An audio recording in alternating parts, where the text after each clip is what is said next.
Hey guys, tonight we're not sailing anywhere. No oceans, no pirates, no splintery boats smelling like fish and disappointment. Instead, we're heading straight into one of the most intense places early America ever produced. The Texas frontier. Not the movie version, with clean shirts and dramatic sunsets. I mean the real frontier, blistering hot, bone dry, mosquito infested, and filled with people who were somehow both stubborn enough and tired enough to build a wooden fort in the middle of nowhere and call it home. And on the other side of those endless plains, one of the greatest horse-riding cultures in history, the Comanche. Fast, terrifyingly skilled, and absolutely capable of appearing on the horizon faster than your brain could process the thought. Hey, is that dust? But before we dive into all that, go ahead and like the video and subscribe, but only if this kind of quiet, slightly weird history really does help you relax. If not, no big deal. Frontier settlers didn't get everything they wanted either, and they still made it through most days alive, somehow. Drop a comment telling me where you're watching from, and what time it is for you right now. It's always 2 a.m. somewhere, and if you're here, you're probably trying to fall asleep to the soothing thought of historical danger from a safe distance. Totally understandable. We've all been there. Now dim those lights. Switch on a fan for that soft white noise. Get comfortable. Maybe tuck your feet under a blanket, not because of rats this time, but because a tumbleweed might roll by and try to claim your toes as frontier real estate. Let's pause for a moment. Have you ever wondered what it actually felt like to live out there? Before Texas had cities, before highways, before bug spray, back when neighborhood watch was just someone standing outside squinting at the horizon, muttering, "I don't like how quiet it is today." What did dawn sound like on the prairie? How did families wake, eat, work, and hope they weren't about to hear hoofbeats? What was it like when the horizon began to shimmer, not with heat, but with movement, with speed, with riders so skilled they could fire arrows while hanging off the side of a horse at full gallop? Were settlers brave? Were they terrified? Were they simply too exhausted to process how strange their lives actually were? Tonight, we're going to drift into that world.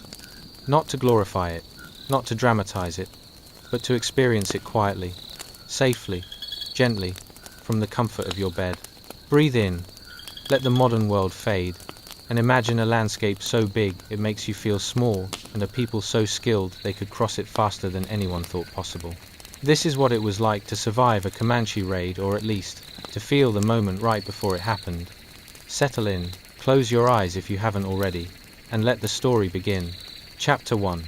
The moment the horizon filled with hooves. And now, as we drift deeper into the vast silence of the early Texas frontier, let your breath soften, because the world we're stepping into is wide, fragile, and filled with the kind of suspense that only open land can hold. Picture this.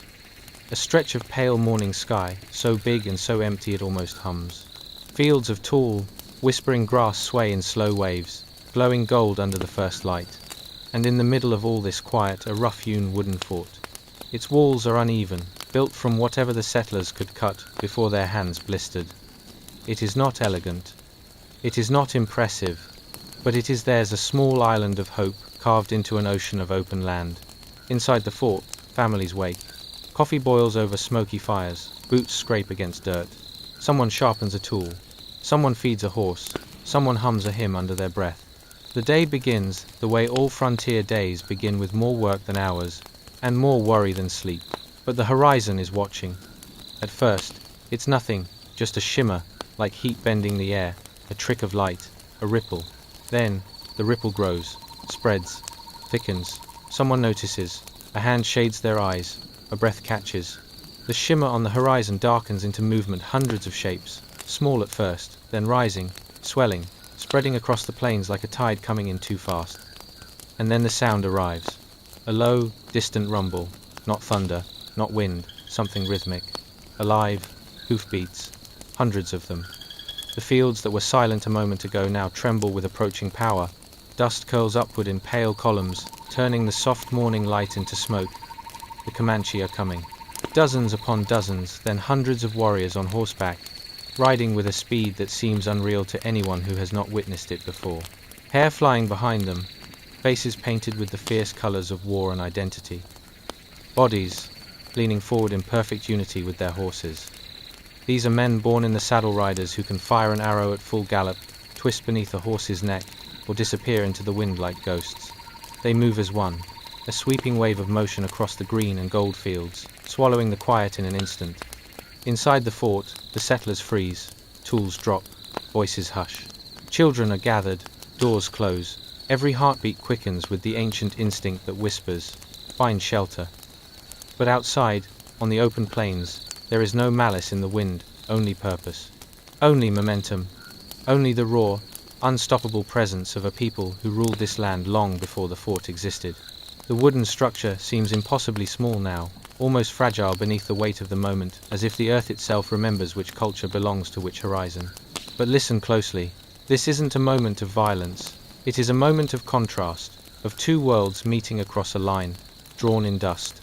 Of fear on one side and absolute confidence on the other. Of settlers clutching at the walls they built, and Comanche warriors trusting the land that shaped them. The dust thickens. The hooves drum louder. The horizon, once quiet, is now alive with motion and color and energy.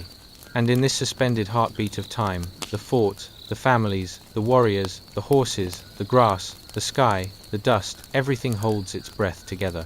Because history often begins in moments like this, not with the clash, but with the approach. With the silent understanding that nothing will ever be the same. Breathe with the land. Let the echoes fade. And drift deeper into the story. Chapter 2. When the plains began to move. And now, let your breath slow as we slip back into the open, trembling quiet of 1,836 Texas. A land too vast for most imaginations, too empty for comfort, and too unpredictable for a peaceful night's sleep. Picture it clearly. A slow sunrise smears soft peach light across endless grasslands. The world feels untouched, still waking, still stretching. Dew clings to the tops of the tall grass, turning each blade into a sliver of glass. Birds call lazily. A warm breeze drifts between the mesquite trees. And at the center of this quiet world stands a fort, if fort is the right word at all.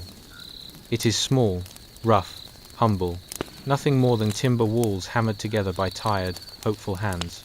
Every board is uneven, every nail hammered in with more determination than skill.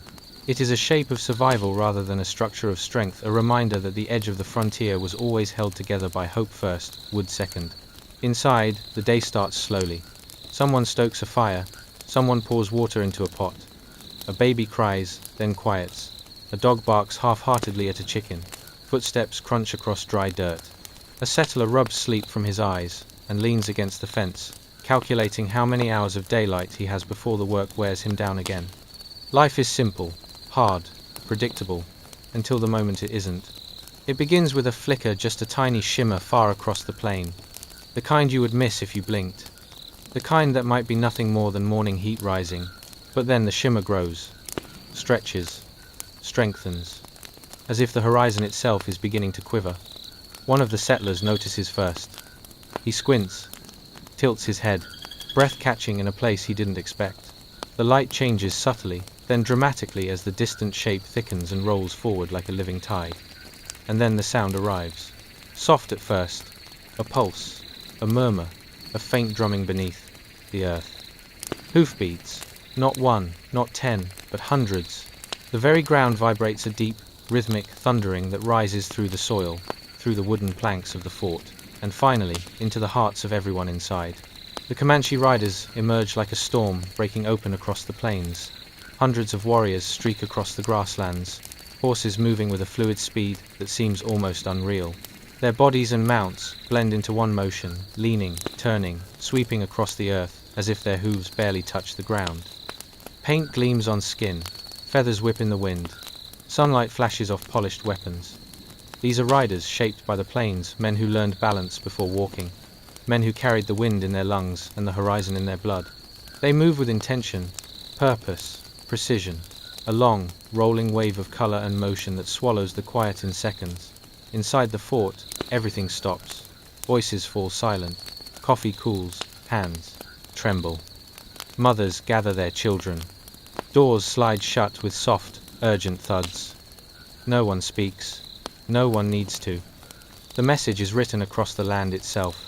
Because this moment, this approach, this swelling roar of hooves on earth, is the kind of moment that changes everything. And yet, listen closely. There is something else here too. A stillness beneath the thunder. An understanding in the soil and sky. Two worlds standing on opposite sides of the same sunlit plain, feeling the weight of each other's presence before anything else happens at all. History is rarely born in the clash. It begins in moments like these, when the horizon moves, when the earth trembles, when every breath is held because the world is shifting. So breathe with the moment, let the thunder settle, and drift deeper into the unfolding story. Asterisk, asterisk. Chapter 3. The calm before the chaos. Asterisk, asterisk. Hey guys, welcome back to another episode of mildly interesting history for sleep. Tonight, we're diving into something more chaotic than your last family reunion. A surprise raid on the Texas frontier in 1836. Yes, folks, imagine a combination of the Wild West, a surprising lack of decent plumbing, and a game of hide and seek where the stakes are a bit higher than just losing your snack. But before we gallop into this thrilling escapade, let's take a moment to set the mood. I encourage you to dim the lights, put on a fan, and get comfortable, because we're about to plunge into a world where your biggest worry was whether your wooden cabin could withstand a direct attack. Oh, and those mosquitoes? Yeah, they were basically trained assassins. Now, have you ever wished for a personal space bubble, but found yourself in a crowded elevator? Or, how about the challenge of keeping your lunch safe from curious co-workers? Well, imagine living in a one-room log cabin, sharing your space not just with family, but with a fair bit of hay, that odd-smelling goat your cousin insisted on bringing along, and let's not forget the ever-looming threat of a Comanche raid. Talk about close quarters.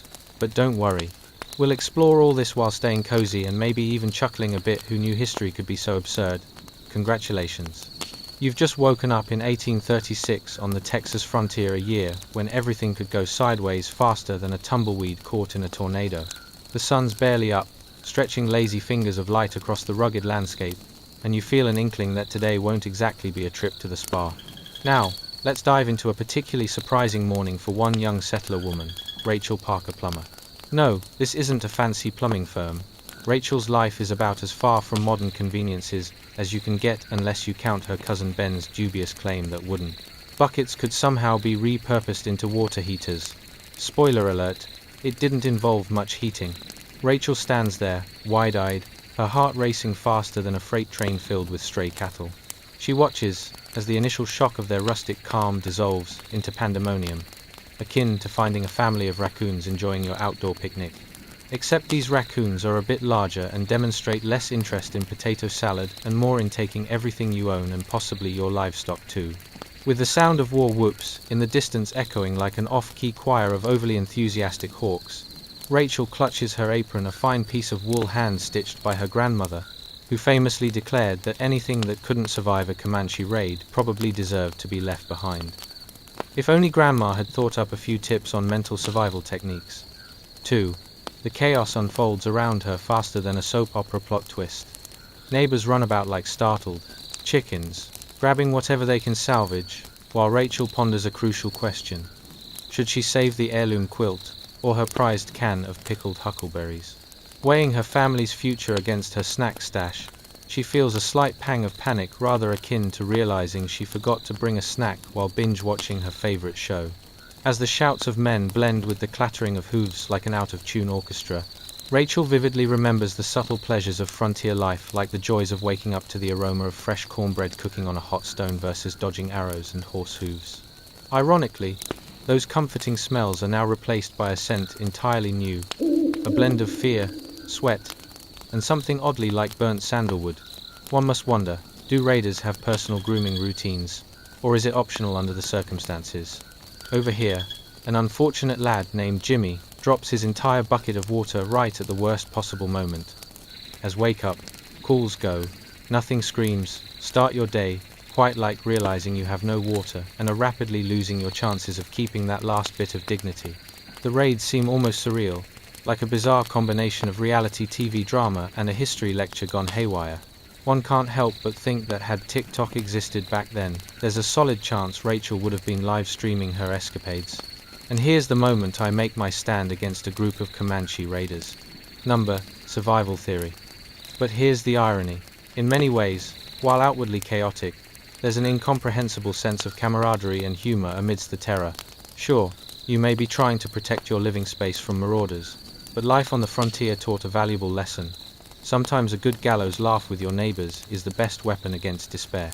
Had you been sharing jokes, it might just lighten the mood, even as someone yells, "Grab the livestock."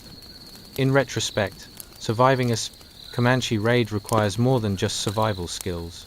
You had to balance your sanity with a spritz of absurdity, mixing a survival instinct with the spiritual fortitude that had you mentally prepping yourself for both battle and tomorrow's breakfast. So there you are, caught in a twist of fate, a magnificent, bewildering, spicy chaos that one wouldn't dare script. Who knew that amid such destruction, laughter could still cling like frayed threads of your grandmother's apron? And as the sun begins to set, casting a radiant glow over the havoc you're witnessing, you might just find a flicker of hope shining through the madness. One quick question lingers in your mind. Would all of this make for good TikTok content? Let's take a moment and breathe, shall we? Stay tuned, because there's more thrilling and mildly entertaining history waiting just around the corner. *** Chapter 4. A cabin worth its weight in cornstalks. ***. Ah, the smell of pre-dawn in a frontier cabin, where every breath feels like a hearty sigh of resignation. Picture yourself nestled in the comfort of a cornhusk mattress. Oh yes, you heard right. Cornhusk. An ideal choice for a cozy snooze, provided, of course, you don't mind the gentle poke of dried vegetation reminding you of a past life when you fancied yourself a cozy burrito, not a human crisp. As dawn peeks its cheeky little head through the cracks and crevices of your log cabin, you might wonder, did anyone ever think of bringing curtains to the frontier? You've got the morning rays filtering through exterior logs like nature's own disco ball, showcasing all the debris that's taken up residency over the winter. Dust motes flit through the air, reminding you of that friend who can't seem to find a permanent home, constantly drifting, but never settling. The cabin itself is a marvel of rustic architecture. Think IKEA, but make it made of tree bark, with an aroma entirely suggestive of last week's cabbage stew. Your cabin was hailed as a masterpiece of efficiency, if efficiency is defined by leaks, drafts, and a general air of, "this is fine." Imagine the sounds of nature waking up. Your neighbors, bless their hearts, swearing may or may not be rising higher than the sun. A rooster crows, probably because he's never heard of a snooze button. And just as you begin to question your life choices, the excitement settles in like that last slice of cornbread, unexpected but welcome. Now, let's talk about cabin life, shall we? Ever tried to make breakfast with a fluctuating cast of characters? Your relatives, sprightly as they are, seem far less cheerful at this hour. Their face is a mixture of confusion and the slight twitch that comes from discovering that everyone in the family could use a little more me time, preferably on the other side of the cabin. Think about it for a moment. You're standing there, perhaps wearing your best woolen attire hand-knit, mind you wondering if it might be Monday or just another day of trying not to wake half the neighborhood with your questionable cooking skills. Did you ever think to ask those voyagers how they managed without a proper coffee maker?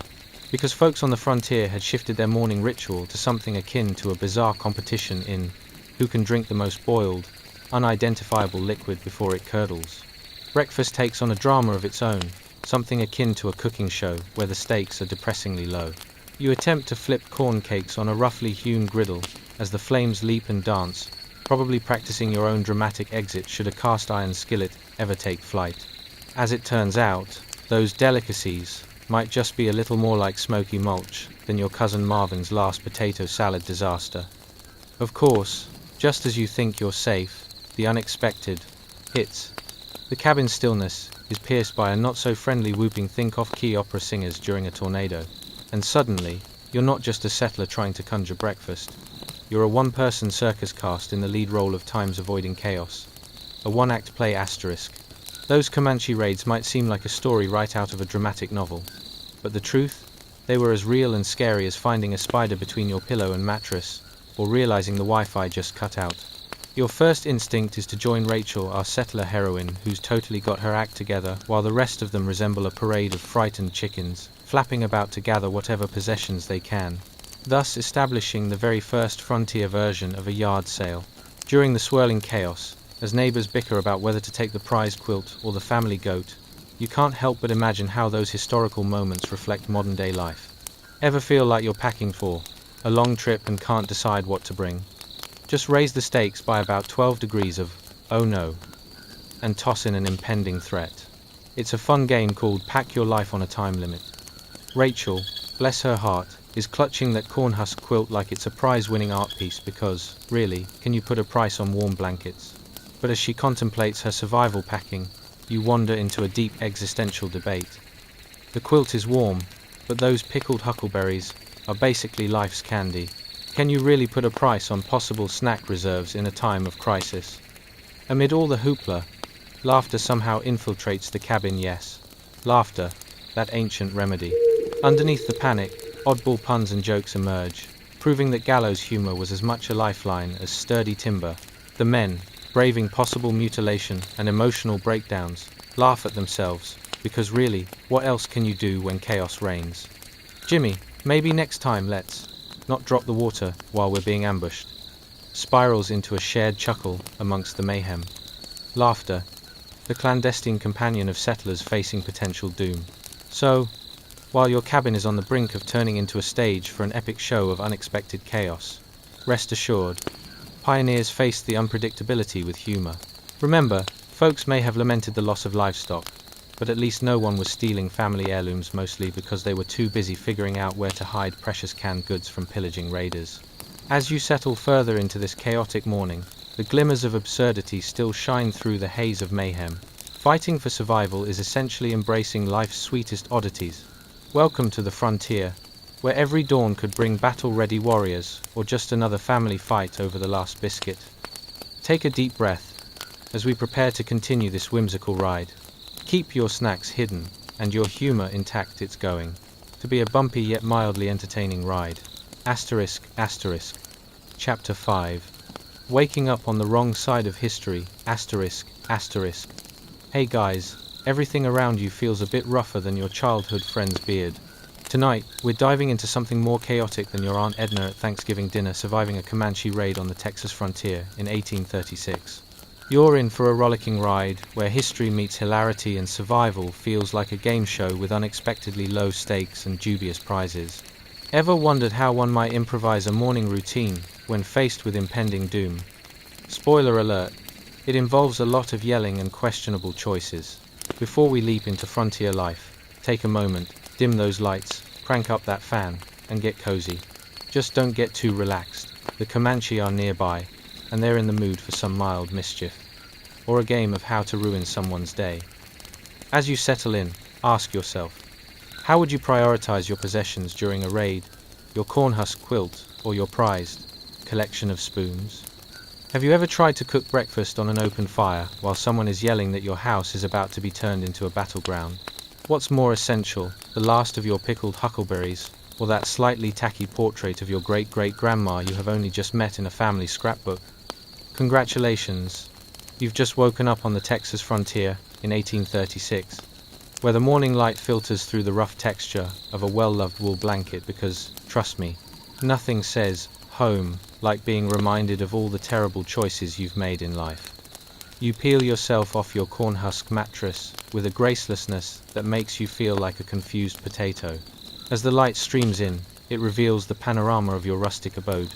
Logs that are one less log than needed, a chimney that swoops like a crooked tower, and yes, a delightful aroma of something identifiable only to those who've survived the unholy mix of burnt breakfast and freshly dug earth.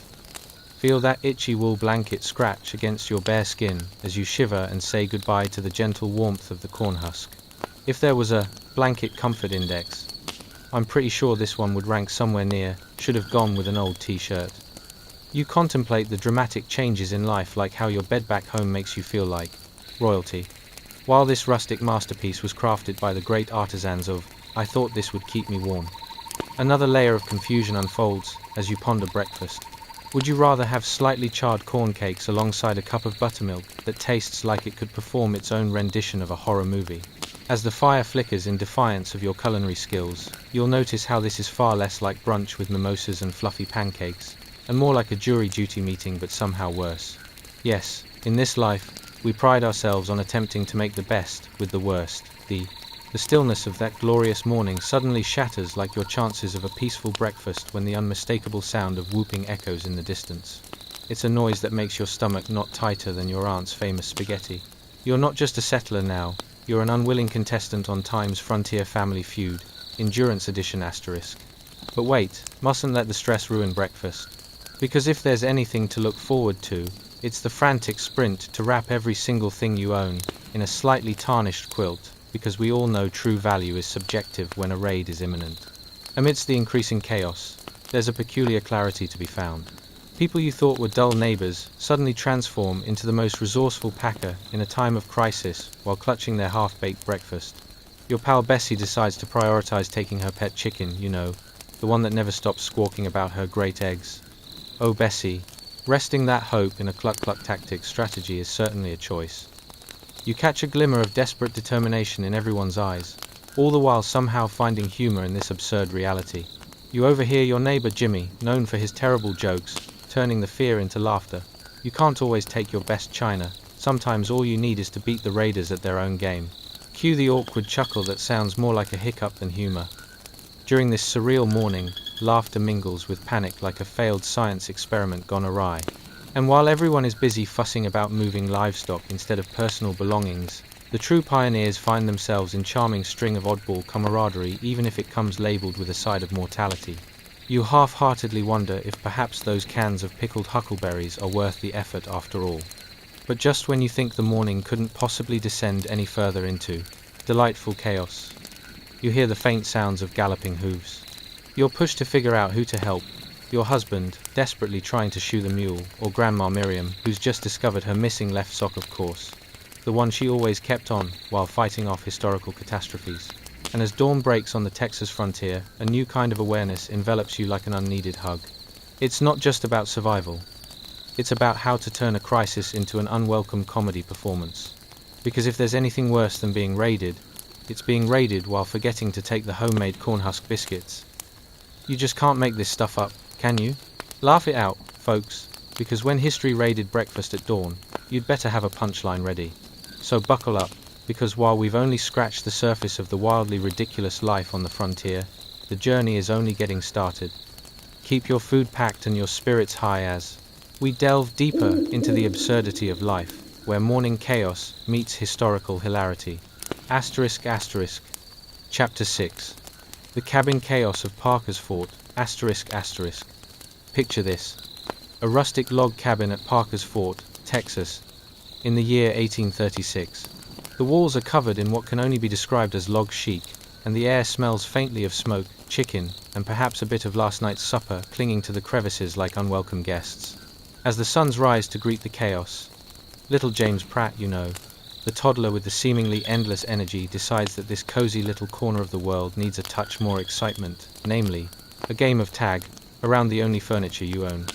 You, of course, are his exhausted mother, embroiled in a desperate chase to catch the pint-sized whirlwind. "James, come back," you call, your voice laced with equal parts love and the kind of panic that only a parent knows after 6 cups of possibly questionable coffee. Is it even coffee? Or just a mix of whatever was left over in the pot from last week? In the corner, the fireplace crackles like a frustrated child trying to get your attention, sending the smell of charred wood wafting through the cabin. You glance nervously at the kettle perched on the grate, half hoping it will spontaneously serve up a calming cup of tea to help you prepare for whatever wild schemes James has devised today. "Don't touch that, sweetheart," you shout as he dives headfirst into an uneasy pile of corn husks, because naturally, corn husk-related injuries are pretty much a staple of life on the Texas frontier. Let's talk about your cabin. It's cozy, yes, if your definition of cozy includes a roof that might cave in at any moment and walls that seem to have been constructed with nothing but good intentions and an insufficient number of nails. It has been suggested that rustic may not quite capture its essence, perhaps perilously charming is more appropriate. You take a deep breath, feeling the roughness of the log walls, and remembering the time you thought DIY home improvement was a good idea. Spoiler alert, it wasn't. As the toddler zooms past, squealing with glee, you mentally calculate the damage. Will your precious jar of pickled huckleberries survive this? Probably not, but hey, lose some pickles, gain some memories, right? In moments like these, you genuinely ponder how those pioneers of yore would have handled it, maybe tossing small children out the door with a reassuring, "You'll figure it out." Of course, you find this thought both comforting and disturbing, and decide not to implement it just yet. Outside, the morning sun is peeking through the cracks of your makeshift home and illuminating dust particles that pirouette lazily in the air, much like your hope of keeping a clean house. The reality of frontier life means accepting that your place may not hold up to the neat standards of a Victorian parlor. Instead, you've got a delightful blend of dirt, dust, and memories. It's the type of ambience that screams, "I've survived a raid or two, thank you very much." But back to James, delighting in his childhood exuberance like a caffeinated squirrel on a sugar high. He's found a rogue wooden spoon, your best culinary implement, swinging it like a miniature sword. You can almost hear his thoughts. "I am James, conqueror of the cabin. Fear me and my omnipotent grip on this spoon." You reach for the nearest item, an old russet bag filled with cornmeal, half the contents already making a beeline for the floor. "No, not the flour," you shout, as if wishing it not to spill could actually control physics. It spills anyway, creating an artisanal layer of cornmeal that will be the pride of the local mice for weeks to come. In a startling twist of fate, you get an unexpected assist from your neighbor, Miss Bessie, who sweeps in through the cabin door, her chicken Olga tucked under her arm like an oversized fashion accessory. "Need help?" she asks, not even bothering to hide her grin at the morning spectacle. "James, would you care to join in the Great Cornmeal Cleanup Challenge?" You catch a glimpse of shame on your son's face as Bessie dangles Olga teasingly before him. "If you clean up, I will reward you with a chance to pet the chicken," she promises. You can see the wheels turning in his little mind, cooking duties versus chicken petting. The weight of the world, indeed. Just as you're about to begin the great cleanup, the unmistakable sound of whooping drifts in from outside. The belly of every pioneer, husband and wife, drops to the floor as you realize a Comanche raid is imminent. Your heart races faster than those frantic little legs of James, and your motherly instincts kick in. Time for a quick meeting of what to save during a raid. In a heartbeat, everything is chaos. The cabin erupts into a whirlwind of what you should really be prioritizing. You hastily scoop James up with one arm, while the other clutches your precious cornmeal sogid kilt. It's a no good, very bad, terribly impractical scramble. What's important? The quilt, the huckleberries, or the spoon that could somehow be twisted into a weapon? You ponder, gripping the makeshift sword that perfectly represents your survival instinct. "Focus, woman," you tell yourself. It's not just about saving the cat, though honestly, it's probably your turn to find your old cat under the cornmeal somewhere. This moment is all about strategies. Do you upgrade to battle ready or go all out for creativity? Perhaps it's a good day for tossing several items into a basket and convincing yourself that you've made clever life choices. And as the whoops grow closer, you hear Bessie shout from the cross-section of both absurdity and panic, "I'll grab the livestock, you cover the chicken," because frankly, prioritization in a raid comes down to judging which of your possessions are the most ridiculous, a delightful cocktail of chaos that even the Comanche would find amusing. With a heart pounding, your eyes dart around the cabin. From the wooden walls to the dirt floor, across that charming pile of cornmeal. This wasn't just an ordinary morning on the Texas frontier. It was like being tossed into the finale of a reality show, where survival was less about grit and more about laughter, community, and doing your best to ensure James doesn't start a fire while you're dealing with raiders. So take a deep breath, keep that saucepan at the ready, and prepare to tackle the morning chaos with humor and resolve, because if history has taught us anything, it's that surviving a raid while making a mess is just part of the frontier experience. And there, seated amidst the tumult of life and laughter, it reminds you, when the cabin seems chaotic and the world feels wild, the key isn't just survival, it's about making sure you have a good old chuckle while you're at it. You can't make this stuff up, folks. And just like that, we're only just warming up to the whirlpool of absurdity that was life on the Texas frontier. Buckle up as we delve deeper into more delightful chaos ahead. ***, Chapter 7. The Treaty Tango with Elder John Parker. ***. Hey guys. Tonight we're diving deeper into the delightful chaos of frontier life. A place where your neighbor might barge in asking for eggs. and the last Comanche raid is just a fond memory like that unfortunate haircut from high school.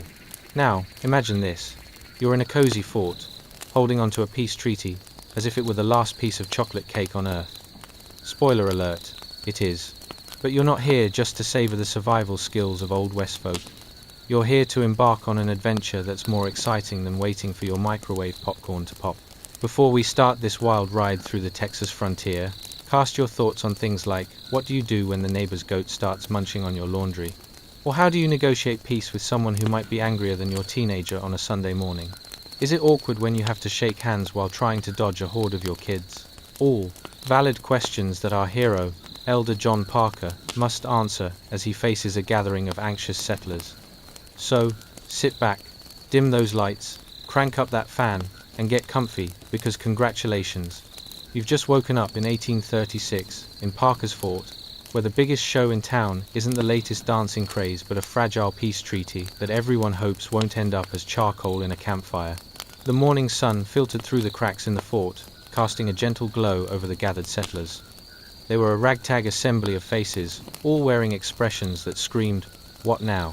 Elder John Parker stood in the main room, a grey-haired sentinel of wisdom and calm amidst the brewing storm of anxiety. His hands trembled only slightly as he held up the peace treaty, a document that looked as fragile as a moth's wing, but in this particular moment, it was the only thing standing between them and possible chaos. "Now, friends," he began, his voice steady like a sturdy oak tree amidst the gusts of a Texas windstorm. "This treaty is like the last slice of pie at a family reunion. Everyone wants it, but let's not lose our heads like last time." The settlers exchanged anxious glances, each one of them wondering how they would handle life if they were indeed facing their very own personal pie crisis. There was Martha, her hair pulled back so tight it looked like she was trying to see if her forehead could touch the back of her skull. Next to her sat Gus, fidgeting nervously like a kid waiting for his first dentist appointment.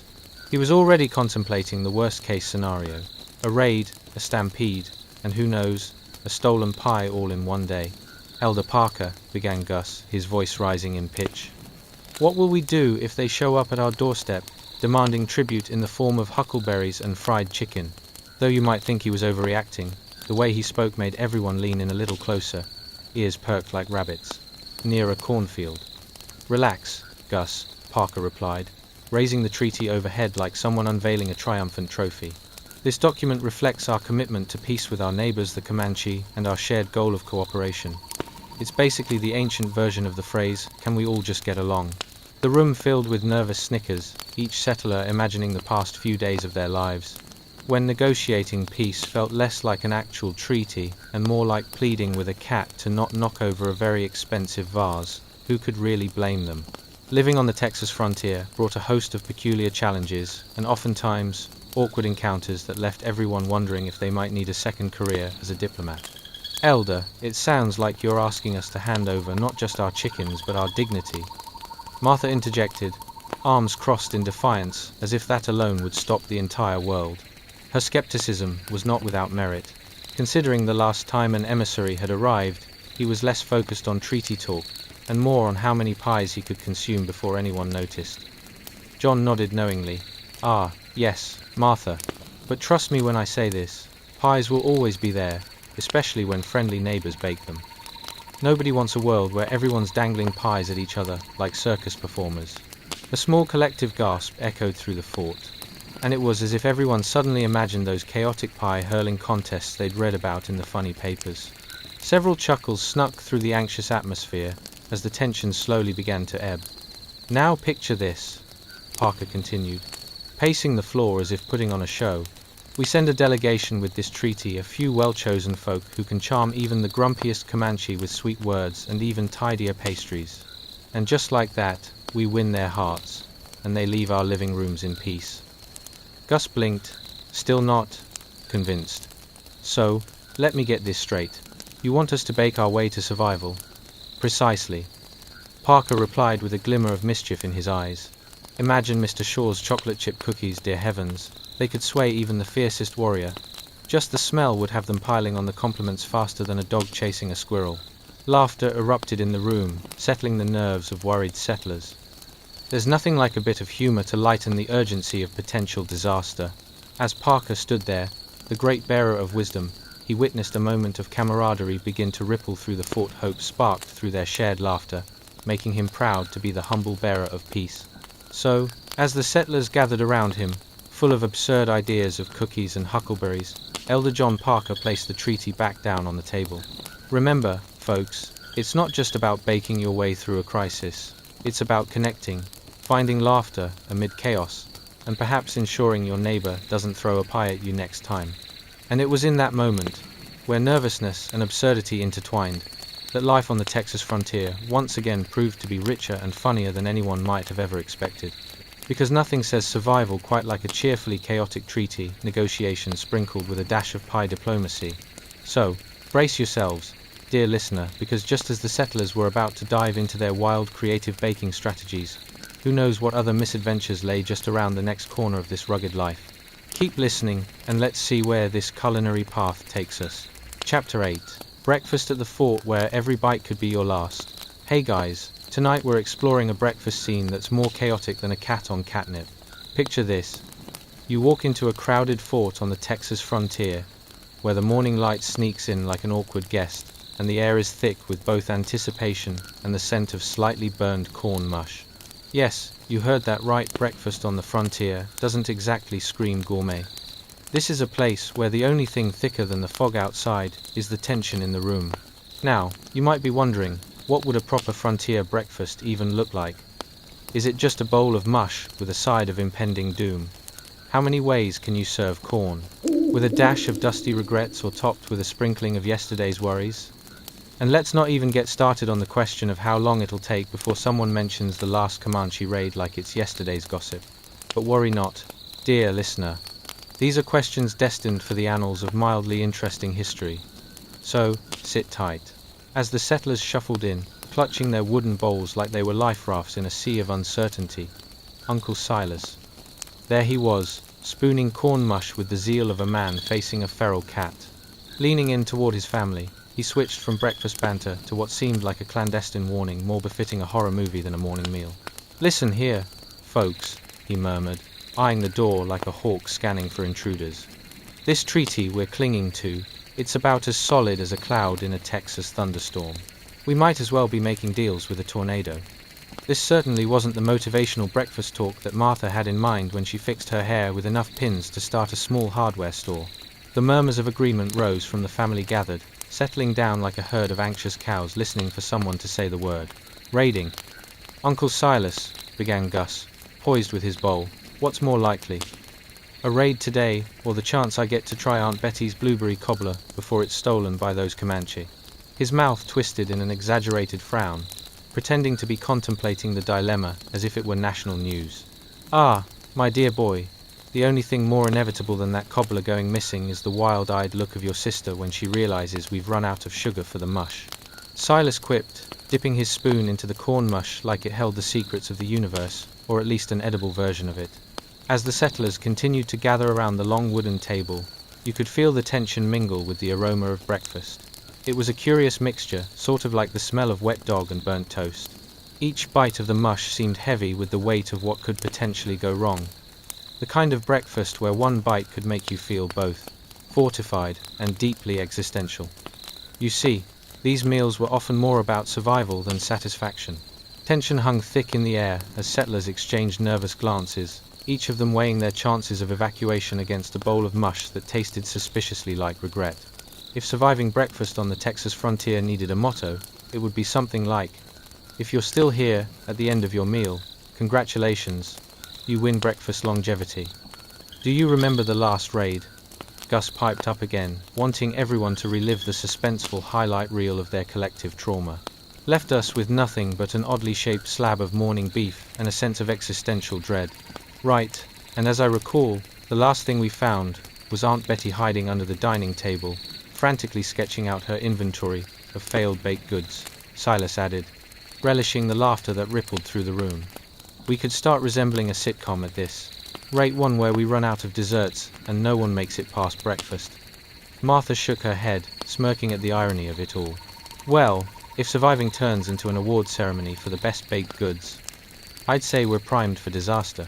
The only trophy anyone seems to win around here is a heaping pile of burnt mush. Amidst their laughter, Silas pondered the stakeholders of survival and humor. Seriously now, let's not kid ourselves, he continued, eyes glimmering with mischief. Making peace with the Comanche requires more than just our average corn mush. It's about charm, wit, and possibly a dessert contest that would put our quaint little town on the Comanche map. And suddenly, a light air filled the room, allowing those ragtag settlers to breathe easier. Because if there was one thing that united them all, it was that collective understanding that every bit of laughter tasted sweeter than the mush on their plates. Now, whether or not they'd survive breakfast unscathed was still debatable. But as they savored their quirky morning, their laughter blended with anxiety, like the perfect seasoning, forming an utterly ridiculous but strangely comforting concoction. So as Uncle Silas raised his spoon like a wand, floating somewhere between absurdity and survival, it became clear. On the Texas frontier, breakfast could easily pivot from a morning meal into an unexpected riotous gathering. A gathering that would no doubt lead them straight into the soft embrace of sugar-riddled peace treaties and perhaps even a subsequent baking competition destined for history books, if only to keep the laughter alive in the face of chaos. And thus, dear listener, as the dawn faded into the heart of a day full of mild interest, the frontier folk forged ahead, corn mush, the fear of Comanche raids, and all ironically comforted by the knowledge that sometimes survival is just as much about humor as it is about the humble corn mush. Breakfast that they'll grudgingly pound into oblivion. Chapter 9, The Fort, where chaos meets crafty strategy. Hey guys, welcome back to another adventure in history that's more chaotic than a toddler armed with a cupcake. Tonight, we delve into the bustling scene of a log fort on the Texas frontier in the year 1836, where panic reigns supreme and organization is about as likely as finding a unicorn in a hayfield. So grab your pillows, snuggle in, and prepare to learn about defending against a Comanche raid while juggling more drama than a soap opera on a cliffhanger. Now, picture this. You're coiled in your cozy blanket, half asleep, and suddenly you're catapulted into a swirling maelstrom of frantic settlers and scattered belongings. You might be asking yourself, is this an ambush or just my last family reunion? The answer could very well be both, dear listeners. And while you're at it, ponder the most pressing questions of the day. How many chores can you avoid under the guise of defending the fort? If your last can of beans could scream, would you still eat it? And most curiously, did the settlers really think running in random directions counted as an actual defense strategy? Congratulations. You've just woken up in 1836, right in the heart of the Texas frontier.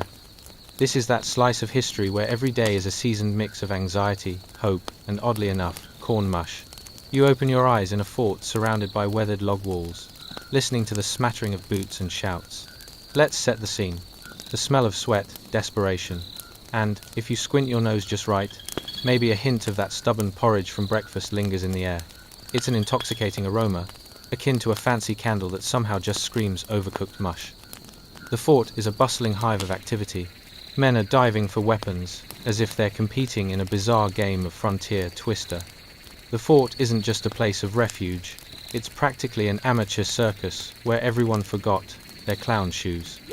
You look around and see farmers, not warriors, frantically clutching anything they can find that resembles a weapon. It's a wonder no one has taken out an arm or two while attempting to wield pitchforks like swords. Suddenly, a man rushes past you, yelling, "We need more bluster and less confusion," which, considering the scene, sounds like the frontier equivalent of saying more cake and less math. As the chaos unfurls, you catch a glimpse of Old Man Jenkins, who is currently both searching for his neighbors and promptly getting them lost in the process. He frantically waves his cane like a conductor leading a dying orchestra. Oh, Jenkins. The only thing more reliable than his penchant for chaos is the fact that he somehow manages to misplace his glasses during critical moments. There's a good chance that if a Comanche raid were to occur, Jenkins would be the one leading them right into the fort instead of defending it. Now, while you try to navigate this mad flurry of activity, the sound of a horn blares in the distance, a long, mournful note that reverberates through the air like a dog attempting to sing a ballad. The settlers freeze and look at each other with wide eyes, expressions muddled between, is this actually happening? And did we even check the porch for intruders? Get to your stations. One man bellows, sounding remarkably like he is about to start a team-building exercise instead of a standoff. And just like that, settlers stumble toward the walls, clutching their makeshift weapons, looking more like confused grocery store customers than a united front ready to face an enemy. Scenes unfold like a poorly choreographed dance. Women scramble to gather children, and one ambitious lad on a horse tries to rally the troops. But it appears more like he's auditioning for a new comedy show about frontier parenting. Get your head in the game, Timmy, the mother retreats, half laughing, as she dodges wildly swinging arms and slightly disgruntled goats. Martha, the unofficial fort leader, shouts to quiet the crowd. Listen up, everyone. We might not have the best weapons, the greatest plan, or even enough breakfast to share, but we do have the element of surprise. You can't help but chuckle, because let's be honest, for all their lack of finesse, these settlers have more heart than a bucket full of puppies. If only heart could somehow materialize into actual battle plans. But as a seasoned observer of absurdity, you realize that maybe, just maybe, chaos is a solid strategy on the frontier. After all, emotions and flailing limbs might just confuse the enemy more than any well-laid plan. As you breathe in the smell of fear and determination, and that overcooked corn mush you just can't shake, you start to feel the collective, chaotic spirit of the fort. It's loud, it's messy, and it might not be a pretty picture, but it's spirited. So there you are, dear listener. Amidst the swirling chaos of uncoordinated bravery, and maybe it makes you ponder about your own life. How many times have you felt thrust into a situation where panic and humor were the only options? In this moment of mild madness and extraordinary ambition, you realize that what keeps the settlers going through their bubbling pot of absurdity is not merely the hope of survival, but also a sense of camaraderie, fueled by laughter, even in the aim of chaos. And, as nightfall approaches, with the impending fear of a raid lingering like a storm cloud overhead, the settlers stand their ground armed with spades, pitchforks, and their senses of humor, determined to take on whatever comes next, even if they might just bungle their way through it. Ah, the lovely unpredictability of life on the frontier. And now, dear listener, let those thoughts and images settle comfortably as you drift into the morrow. May your dreams be a delightful blend of chaos and laughter, much like the defenders of the fort. Chapter 10. A tiny white flag of confusion. Now, dear listeners, let's take a moment to pause and marvel at the sheer absurdity of life on the Texas frontier. You're nestled in the safety of the log fort when, out of nowhere, a tinge of white appears in the distance, fluttering like a lost sock on laundry day. But hold on, that's not just any sock, it's a tiny white flag, waggling like it's auditioning for a role in the circus. What could it mean? A peace offering? A signal for tea time? The settlers around you freeze, eyes darting like squirrels at a nut festival, their minds racing with a whirlwind of mixed emotions. Is it a ruse? Are they just faking us out? Quickly, someone check the weather. Could this be a bad sign? The dread is palpable, almost as tangible as the lingering smell of last night's burnt beans. Yes, the true horror of the frontier. Let's dive into the scene. It's like a sudden stillness has gripped the fort as everyone strains to process this new development. Can you smell that? It's a mixture of sweat, fear, and the faint whiff of overcooked corn mush, lingering like an unwanted guest. Settlers squint at the flag as if it's written in an ancient language made entirely of bad puns. What does it mean? Someone whispers hoarsely. Another settler, who seems more confused than a cat in a room full of laser pointers, squints hard. Is it mercy? A trick? Or are they just welcoming us to their potluck dinner? At this point, folks, your guess is as good as theirs, which isn't saying much. The tension crackles in the air, almost like it's auditioning for a high-stakes version of Deal or No Deal, and you can't help but wonder if only they had decided to invite the Comanche for a barbecue instead. Why did we bring pitchforks when we could have made better snacks? You ponder. Imagine the vast possibility of potato salad. Ah, comfort food amid chaos. Amid the confusion, Martha, the unofficial fort leader and queen of unintentional comedy, steals herself in front of the agitated crowd, looking like a military commander convinced that ethical negotiation can somehow save them from imminent doom. Hold steady, she calls out, waving her hands like an octopus trying to solve a crossword. Let's not jump to conclusions. It could just be a peaceful gesture or a prelude to an intense game of charades. Wouldn't that be delightful? How does one mime spirit of the Comanche people anyway? But human nature is hilarious, isn't it? The settlers are drawn in, a mix of dread and curiosity swirling among them like mismatched socks in the dryer. What if they've come to trade?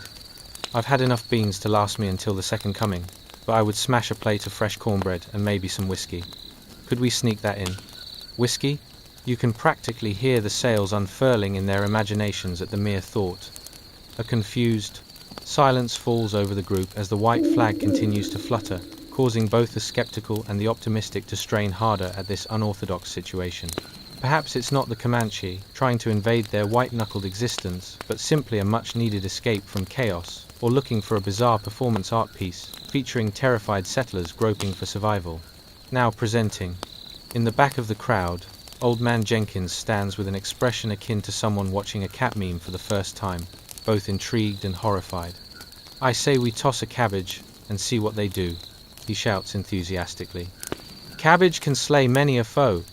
What a comment. Only Old Man Jenkins could believe that a fresh cabbage might turn the tide in a standoff. As murmurs echo through the fort, half the settlers are busy discussing tactics, while the other half is surely plotting how to escape to the next level of the existential snack game. I mean, if we were going to die, I'd at least want to die with a spoonful of cornbread in my mouth. Someone comments, visibly distressed by the possibilities of breadless mortality. You can't help but snicker at their plight. Here they are, on the edge of potential doom, arguing about whether they'd rather barter for beans or empty their pockets for a chance at a gourmet meal. Forget the Comanche. Let's make a culinary masterpiece from this madness. As the discussions ebb and flow like waves against a rocky shore, you notice the tension among the settlers morph into a strange camaraderie, the kind forged by adversity and the sheer inability to comprehend how dancing in chaos constitutes a survival strategy. For all their flaws, these settlers are not just defenders. They're like a troupe of misfit comedians stumbling into the spotlight without a script. As the tiny white flag flutters quietly against the swelling tension of the fort, you're left wondering how on earth they'll react.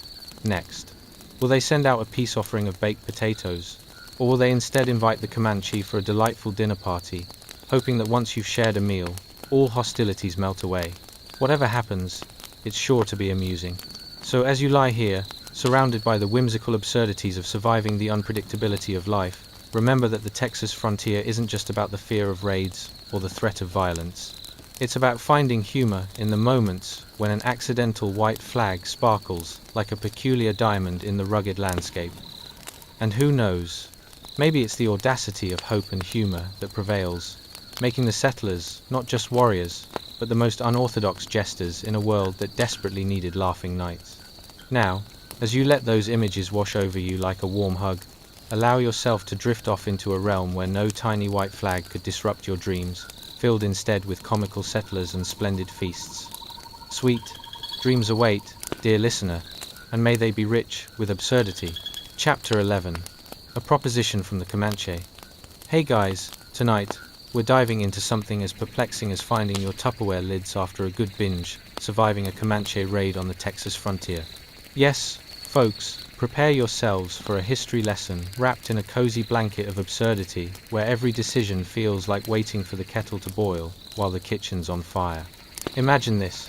You've just finished your most ambitious and oddly compelling struggle against an overcooked stew. Congrats. You've invented a new texture. But wait, what's that?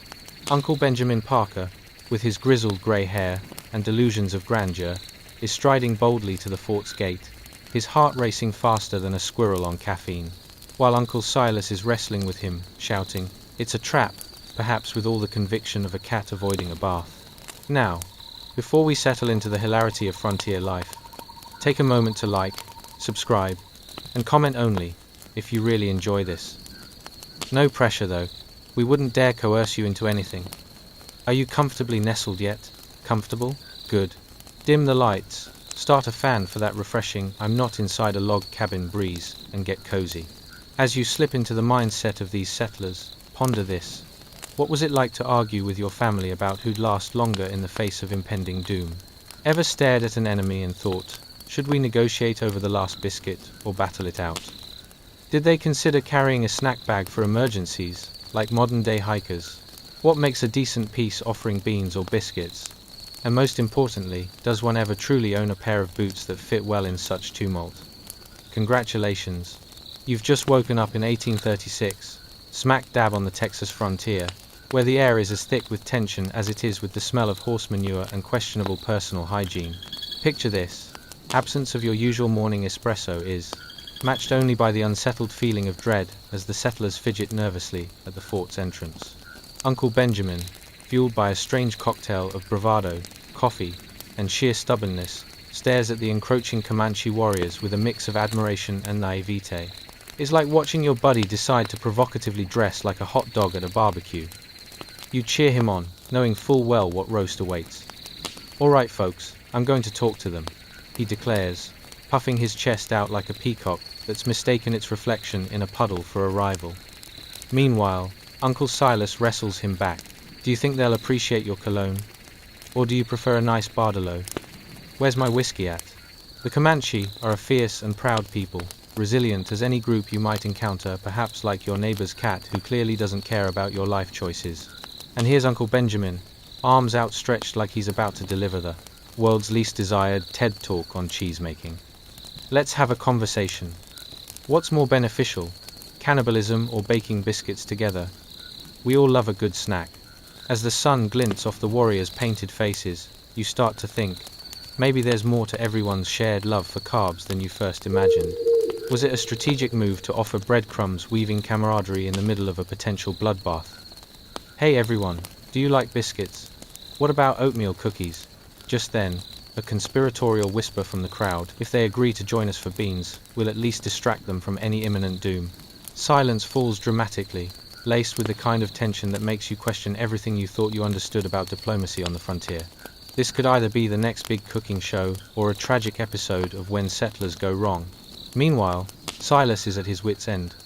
"Benjamin, grab something to wear that. Doesn't scream, please raid me. This is not a fashion show."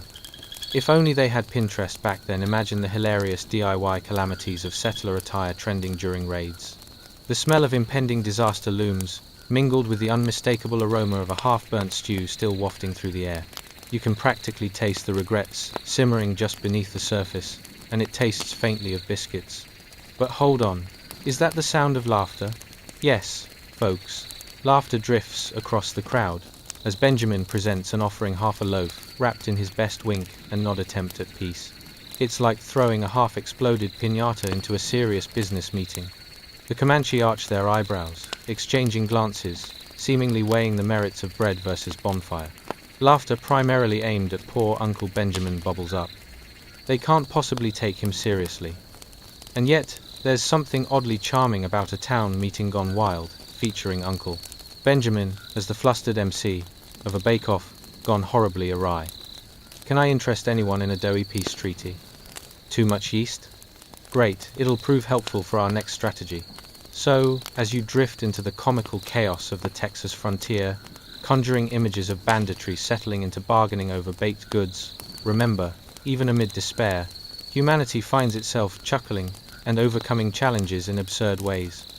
The tension might be thick as a cornmeal porridge, but humor is the bread of resilience. Now, let those delightful quirks lull you into dreams that are as whimsical as the absurdity of history itself, where neither conflicting factions nor undercooked biscuits can dim the spark of laughter.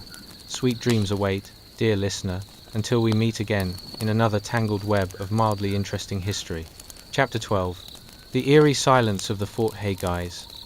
Tonight we're diving into something as quiet and unsettling as that awkward moment when you realize you've been talking to someone's pet instead of the person standing next to you. Picture this. It's the 1,830 seconds on the Texas frontier, where silence hangs thicker than a weekend casserole left out too long. The settlers are pressed against the rough log walls of their fort, listening intently, or as intently as one can, while questioning their life choices, including whether the beans from last week were indeed a good idea. Imagine the air, thick with suspense, the kind that makes you wonder if you should be worried or just really hungry. Everyone's straining to catch the faintest hint of the negotiations happening just beyond the wooden palisade. Do you think they're bartering over shoe alligator or just discussing who gets the last cookie? One settles murmurs, their curiosity clearly overshadowing any sense of impending doom. And yes, the stakes are way higher than trading cookies, but the absurdity of it all is almost comforting. Now, let's take a moment to appreciate the cast of characters here. We have the ever-enthusiastic Uncle Benjamin, who acts like a child who just discovered a new favorite video game. He's practically vibrating with anticipation as the tension builds like a pot of water, slowly reaching a boil. Then there's Uncle Silas, more cautious and apparently loaded with anxiety akin to a goat in a dog park. He's half-heartedly suggesting ways to discuss their terms that don't involve any actual risk, like maybe starting a book club instead. Meetings over coffee, folks. Who can bring the pastries? The fort's old wooden walls creak ominously, adding a soundtrack befitting a horror movie. You can't help but think about the settlers' choices. Should I have packed more than just the crust from a half-eaten pie for my survival? What's my plan B here? Arm wrestling? Because that might prove a problem if the negotiation turns violent.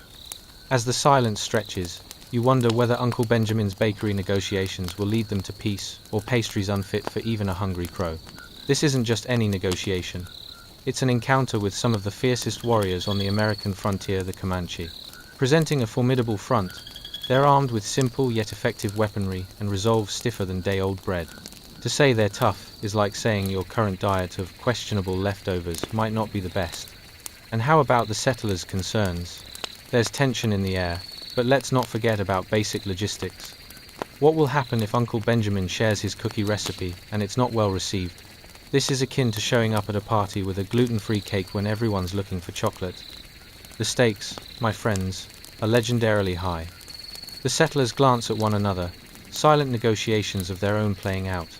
Oh no, if they raid us, can we organize a bake sale as our last stand? Nothing says. We give up peacefully like an assortment of pastries. Without warning, the air thickens like a badly made pudding, and the settlers gather around. How close can they get to the log wall without losing a limb? Their ears are pressed against the brutal logs that have maybe seen more drama than a soap opera marathon. You can practically hear the thoughts bouncing around. Is their idea of hospitality just a bit different than ours? Hey, how do we even start this conversation? What about offering them a gift, a half-finished quilt, or maybe those boots we can't seem to fit? Because dreaming possibilities while disasters loom is what this atmosphere feels like. Suddenly, you hear a commotion outside. Is it peace? Is it animosity? Or perhaps a debate over who gets to sit in the comfiest chair during a gathering? Benjamin decides, now is the time to take a stand, beaming like someone who's just discovered they can actually play the tambourine. Silas is there, trying to rein him back like a stubborn child hurling themselves toward a mud puddle. You can't just run out there, buddy. This isn't a bake-off. These are real warriors out there. You think they'll be impressed by reduced flour prices? Amidst the exchange of nervous whispers and desperate hopes for survival, or perhaps just slightly better negotiation tactics, the settlers hold their breath. The air stretches tight, filled with a palpable tension that's as heavy as a wool blanket soaked in rain. Everyone is on a timeline, hanging in the balance between violent chaos and heroic diplomacy.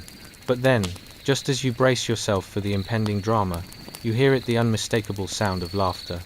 Yes, laughter. Maybe Benjamin isn't entirely lost in the haze of what could be disaster. Could humor fracture the barrier of hostility?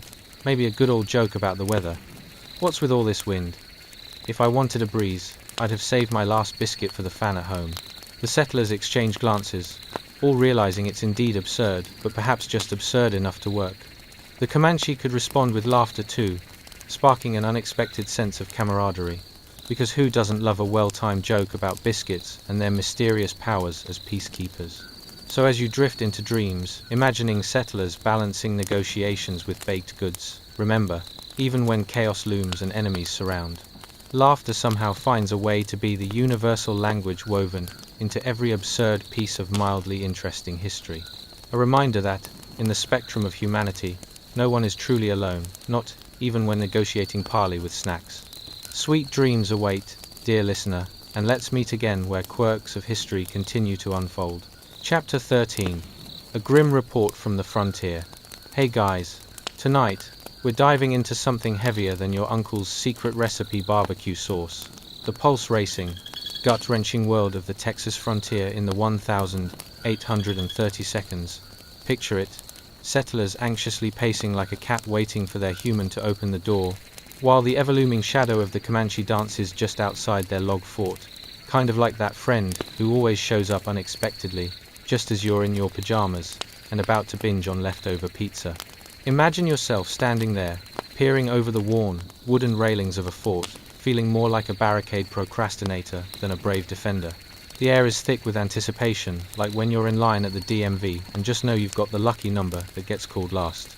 As tension mounts, you can't help but wonder how much time it would take for a potato salad to spoil in the heat, or if that last jar of pickles should be rationed as they plot your gastronomical doom. Now, on this fine grim day, our good friend Benjamin Parker has bravely stepped through the gate to deliver news. His demeanor is more serious than a raccoon at a picnic. It's that kind of news, the grab your emergency bean stash kind, as he reports back to the huddled crowd inside the fort. The Comanche are, testing us, he states flatly, raising his eyebrows like they've suddenly developed a mind of their own. They're asking for a place to camp, water, and a cow to butcher. Now, while the settlers are processing this information, no one tells you how to react when faced with the possibility of a cow sacrifice. I mean, how do you even broach such topics? Hey, fellow settlers, would you prefer our neighbor's cow for this impromptu feast? Or should we lean into it and throw a whole cow barbecue? The crowd murmurs uneasily, each member calculating their chances of survival against their desire for iced tea and cookie dough. Do we just give them a cow? Isn't there a bring your own cow, or you lose clause in this arrangement? They look at each other with expressions that range from skepticism to what scientists would later coin as existential dread, as if they suddenly realize they forgot to defrost dinner. Come on folks, this is the Comanche we're talking about. Silas weighs in, ever cautious. You think they'd appreciate a potluck instead? What's the worst that could happen? Maybe they just really love outdoor camping and were hoping to borrow our Wi-Fi. What if they just want a chance to sit around a fire and swap ghost stories, along with some unwelcome company?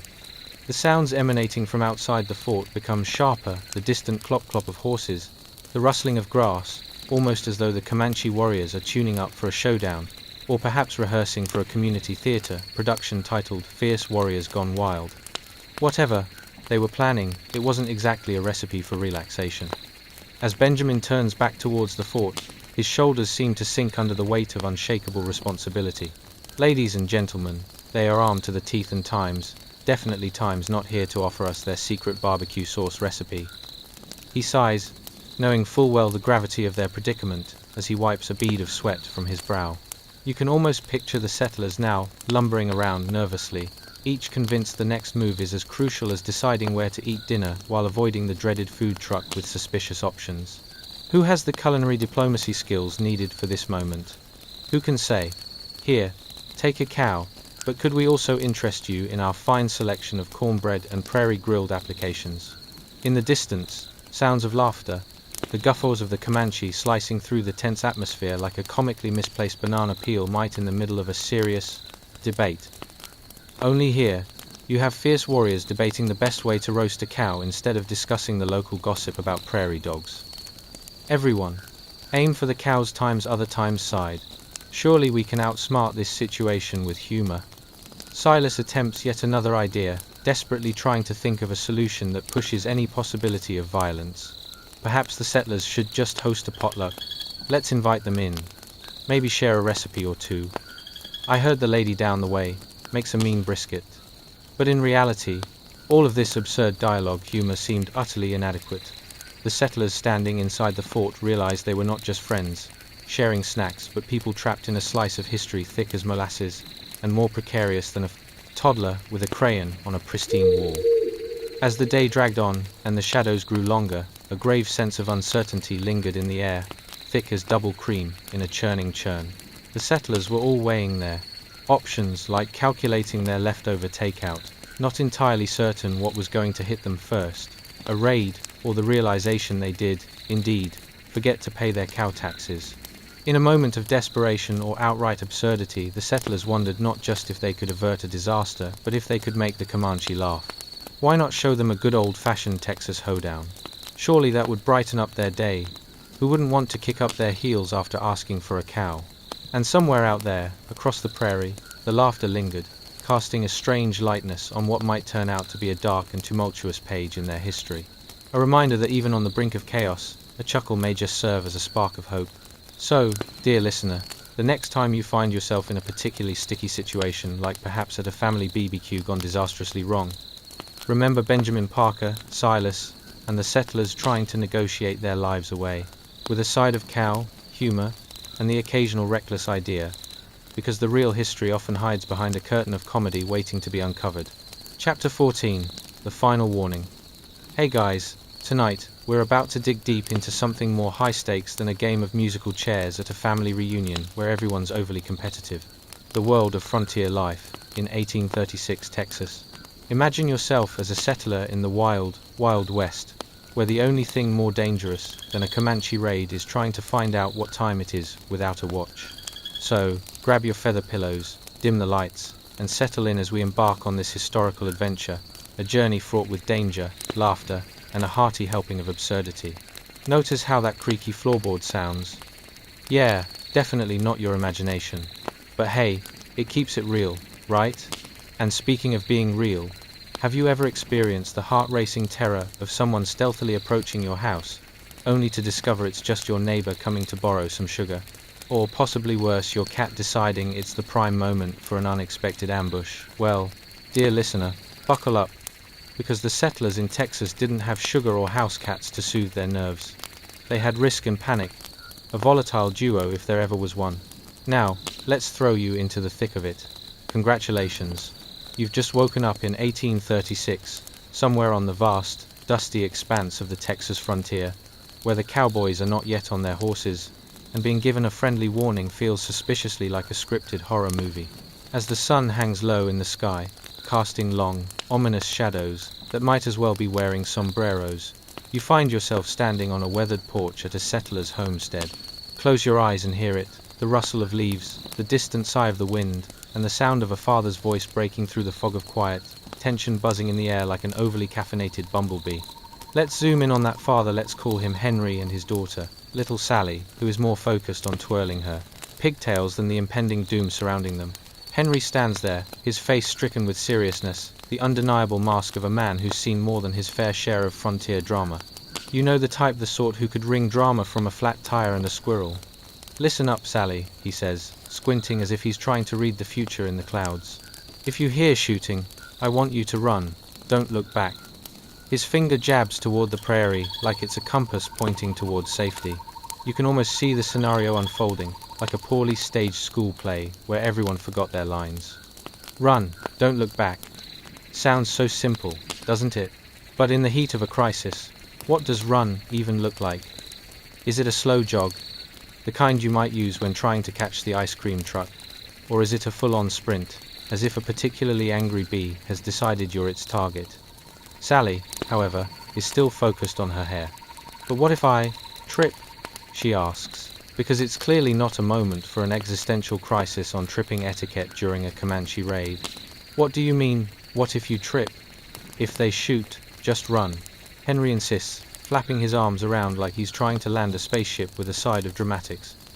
Every bit of him radiates anxiety, and honestly, he could probably give a professional actor a run for their money. The fear is that tangible. Look, Henry says, all grim and grave, make your way to the barn. You know, the one where the hay is probably more comfortable than your bed anyway. We can't have you getting captured because you decided to do a pirouette on the way there. You can feel that settled weight in the air, a tension so thick it could practically take a seat at the dinner table. The stakes are higher than a mountain goat on a caffeine high, and stakes are something settlers had to deal with constantly. Unlike today, where the worst threat usually comes from forgetting to mute a Zoom call during an awkward moment. Back then, it meant real danger, where every day felt like being on a reality show titled Survivor, Texas Edition. As Henry looks farther into the horizon, you can almost picture the Comanche riders appearing like unwelcome guests at a birthday party, you know, the ones who bring fruitcake and awkward small talk. Maybe they want to borrow a cup of salt. However, the problem with asking for ingredients, when armed with lances and arrows, could get messy really fast. His warnings echo in the quiet stillness around you, but they're mixed with the absurdity of the moment. Here's a father standing, seemingly ready to juggle flaming torches while negotiating survival tactics in a world where the only safety net is the vast Texas sky. Henry, sensing the gravity of the moment, lowers his voice to what he thinks is a dramatic whisper. And for the love of all cows, remember the hedgerow. What hedgerow? And why? Does it sound like a secret code for avoiding danger on the prairie? Is there a map of hedgerows somewhere involving scavenger hunts, and unexpected snacks. You can imagine Sally, wide-eyed and lost in her own thoughts as she tries to process the wisdom of run, don't look back, while the father continues his monologue. Each word seems to float through the air, like a feather caught in an unseen breeze. Just focus on running, and we'll figure it all out later, Henry proclaims, while probably wondering if he should have put on a dramatic cape for extra flair. That's the thing about parental advice on the frontier. It's often a mix of panic, pragmatism, and a sprinkling of hope. And there you are, caught up in their world and the throes of impending chaos, where this may be just another page out of history, but it's certainly not one for the faint of heart. So as you lay down to rest tonight, remember Henry's frantic instructions. Consider how sometimes the best plan in the face of adversity is picking up, running, and hoping the only thing that's left behind is a touch of laughter in the wake of chaos. Chapter 15. The Packing Panic. Hey, guys, tonight, we're diving into a moment that's wilder than a squirrel on a caffeine high. The chaotic thrill of preparing for a Comanche raid on the Texas frontier in 1836. Picture this, you're not just packing a picnic. You're essentially shopping for survival while the clock is ticking faster than a toddler at a candy store. So, if you're comfortable, dim those lights and put on a fan to simulate the breeze you probably wish was also a safety feature. Seriously, what do you think these settlers thought when they woke up one lovely morning, only to realize they had to hoist their daughters into the hayloft because some very determined Comanche warriors were stomping through the tall grass? As you lay back, ponder this. What times would you grab during a sudden evacuation? Your phone, your favorite snack, or maybe your cat only to find out she's coiled up in the most inconvenient spot on your nearest tree? Do you think settlers had to negotiate with their children on what items made the cut? Sorry, Sally, but you can't bring your doll. Survival is all about priorities. Congratulations. You've just woken up in 1836, and your morning routine now involves deciding between a knife and a questionable moldy loaf of bread. As you shake off the dust from your new old-timey existence, let's zoom in on our brave mother, Clara, her adrenaline kicking in like she drank 4 shots of espresso. As the first hints of chaos blanket the homestead, you witness Clara's hasty movements, a frantic choreography of survival. She stands over her makeshift wooden table, frantically packing a small, crude bundle of essentials. A rough blanket that makes your old college quilt look like designer fabric, a knife with the grace of a toddler's crayon drawing, and enough dried food for a family of raccoons. Stay close to me, darling, she whispers fiercely, her words trembling in the air like a poorly tuned guitar. You can feel the tension, like electricity sizzling between them. We have to hurry, the fort isn't far, and the last thing I want is to explain to your father how you got captured because you were too busy admiring the bugs. You can almost hear young Sally's thoughts. But Mom, what if I want to catch a butterfly first? I'll make it quick, as if picking up a butterfly mid-raid is a totally reasonable distraction. But let's be honest, courage, at the moment, often masquerades as sheer panic. The air around Clara is thick with unease. You can smell the sweat mixed with the faint aroma of the dirt floor, adding an earthy undertone that's simultaneously grounding and nauseating. She rips at the dried jerky, tossing it into her bundle with wild enthusiasm, as if it might magically transform into an energizing snack mid-exodus. I'll pack all the food we can carry. If we're going to run for our lives, at least we ought to have something to chew on, right? The barn door creaks ominously, a soundtrack of impending doom in a bad B-movie. What if you trip? Henry had warned. And look at poor Sally, who's clearly more preoccupied with twirling her pigtails and contemplating the intricacies of the barn's cobweb aesthetic. This, perhaps, was what you'd call a formative moment in her understanding of galloping towards safety. Make a mental note of this running while maintaining a fabulous hairstyle, whilst clutching a bundle like a bag lady in a bad sitcom takes an extraordinary amount of skill. But for Clara, this is no laughing matter. The stakes are higher than the time you tried to bake a souffle and nearly burned down your entire kitchen. Hold on, I need to grab my spectacles, she suddenly exclaims, dashing across the room with the exuberance of a wedding planner, sprinting for the bouquet toss. You have to hand it to her. Even in the face of danger, practicality runs deep. Because who doesn't want a lovely pair of spectacles while facing a marauding band of Comanche? Think of them as the goggles one might wear before attempting to make a particularly dangerous smoothie. As the shadows elongate outside like a bad prom dance partner, Clara tosses in a few more items.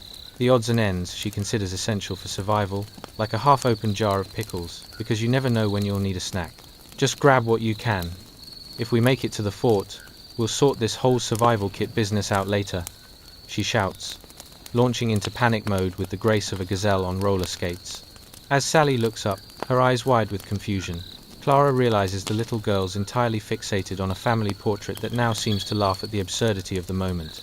That's right, let's just stop and recollect our memories, while Comanche ride in looking like a particularly aggressive version of the local high school football team. Clara shakes her head, redirecting her focus back to the present, where the stakes are higher than a prize turkey on Thanksgiving. Her heart races, and the thoughts cascade through her mind. Can we survive? What will we face? Will there be any pickles left for dinner afterward? And just like that, you hear the distant war cries piercing through the air like alarm clock chimes on a Monday morning. The sound tugs at the corners of your mind, reminiscent of the last 2 minutes of a nail-biting sports match or worse. A clear signal that today's event schedule has encountered a serious interruption. With a huff of determination, Clara grabs Sally's hand, clutching it tightly like a lifeline as they prepare to bolt toward the barn. The time is now, and her resolve is surprisingly inspirational. In her eyes, you can see the blend of fear and fierce love, a combination more powerful than anything you'll find in a superhero movie. In this moment, amidst the chaos and confusion, lay the undeniable truth. Living on the Texas frontier wasn't just about survival. It was about heart, humor, and a dash of absurdity wrapped in the rough edges of history. And as they sprint into the uncertain embrace of adventure, one can only hope they'll look back and chuckle someday when they're not on the run, perhaps while recounting tales over a campfire with a side of slightly sad pickles. Chapter 16. The Brink of Dread. Hey guys, tonight, we find ourselves on a thrilling and slightly terrifying journey that's more chaotic than a cat fighting a vacuum cleaner. The approaching Comanche raid on the Texas frontier in 1836. Buckle up, because you're about to witness survival tactics that make your last IKEA assembly look like child's play. Now, as you prepare for this wild escapade, let's consider a few important questions. What would you choose to negotiate with a Comanche warrior? Your family heirloom or the last slice of pizza? How would you explain to your pet turtle why you're suddenly running frantically through a field? And do you even have any butterflies left in your collection to distract the enemy? Tonight, we're pirouetting into the past, where danger lurks like that last piece of broccoli in the back of your fridge, just waiting to surprise you. So, cozy up, dim those lights, and let's traverse back to a time when everything was a little rough around the edges and a whole lot more absurd. Congratulations, you've just woken up on the Texas frontier, and it's one of those mornings where you think, is today really the day I need to outfit myself for potential enslavement? Spoiler alert, it is. Now, with your heart racing like a rabbit on roller skates, let's find our heroine, Clara Parker, frantically peeking through a gap in the wooden wall.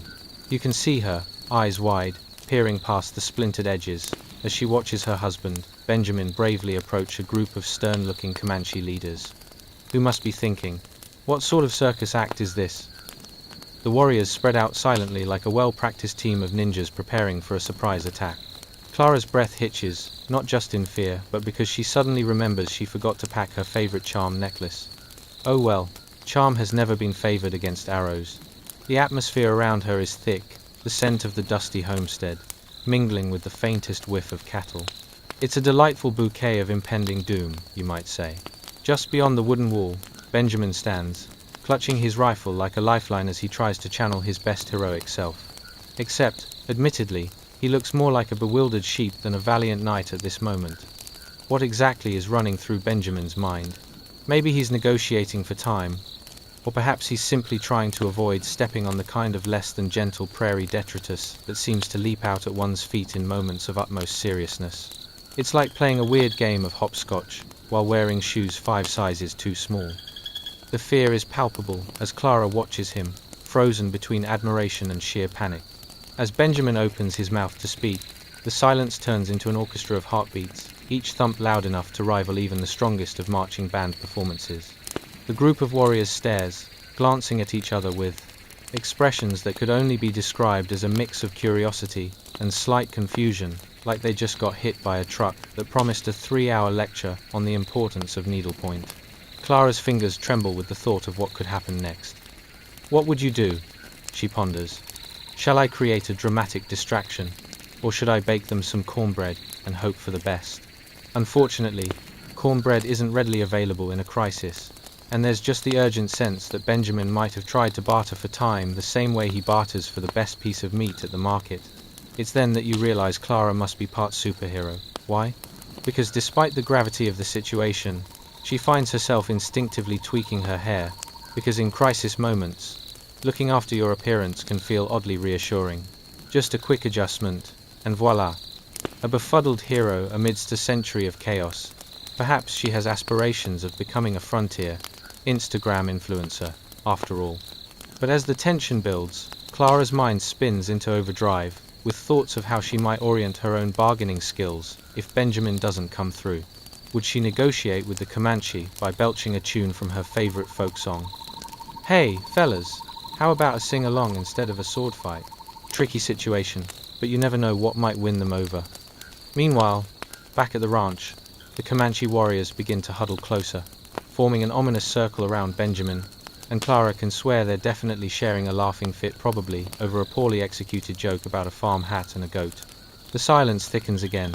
This is like watching a rickety soap opera, with everyone waiting for the next scene that could either go terribly wrong or dramatically save the day. As Clara watches, the knots in her stomach tightly twist together like poorly tied shoelaces. She can almost hear the whispers of risk and resourcefulness, floating through the air, mingling with the tension that's building faster than a pot of water on the stove. Will Clara swoop in and save the day with the kind of bravado that upcoming history books will write about? Hold on, Sally. She suddenly calls to her daughter, who is curiously peering around the barn. We'll need to make a hasty exit if things go south. Unlike those Comanche, we can't rely on a strongly worded letter of complaint. And with that thought, Clara steadies her grip on the wooden wall, a silent pact with herself, because sometimes survival is just about putting one foot in front of the other, all while cracking jokes to lighten the absurdity of it all. In a world where nothing is guaranteed, her heart brimmed with hope, despair, and possibly a fondness for baked goods that may save them in this wild contradiction of history. So there they are, standing on the precipice of chaos in this Texas saga, like characters caught in a ridiculous, half-baked version of Shakespeare that's more likely to end in laughter than tragedy.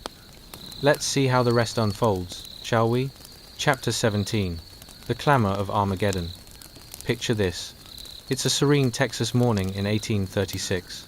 The sun is grinning with a little too much enthusiasm, casting an optimism that feels almost blasphemous considering the impending doom lurking at the fringes.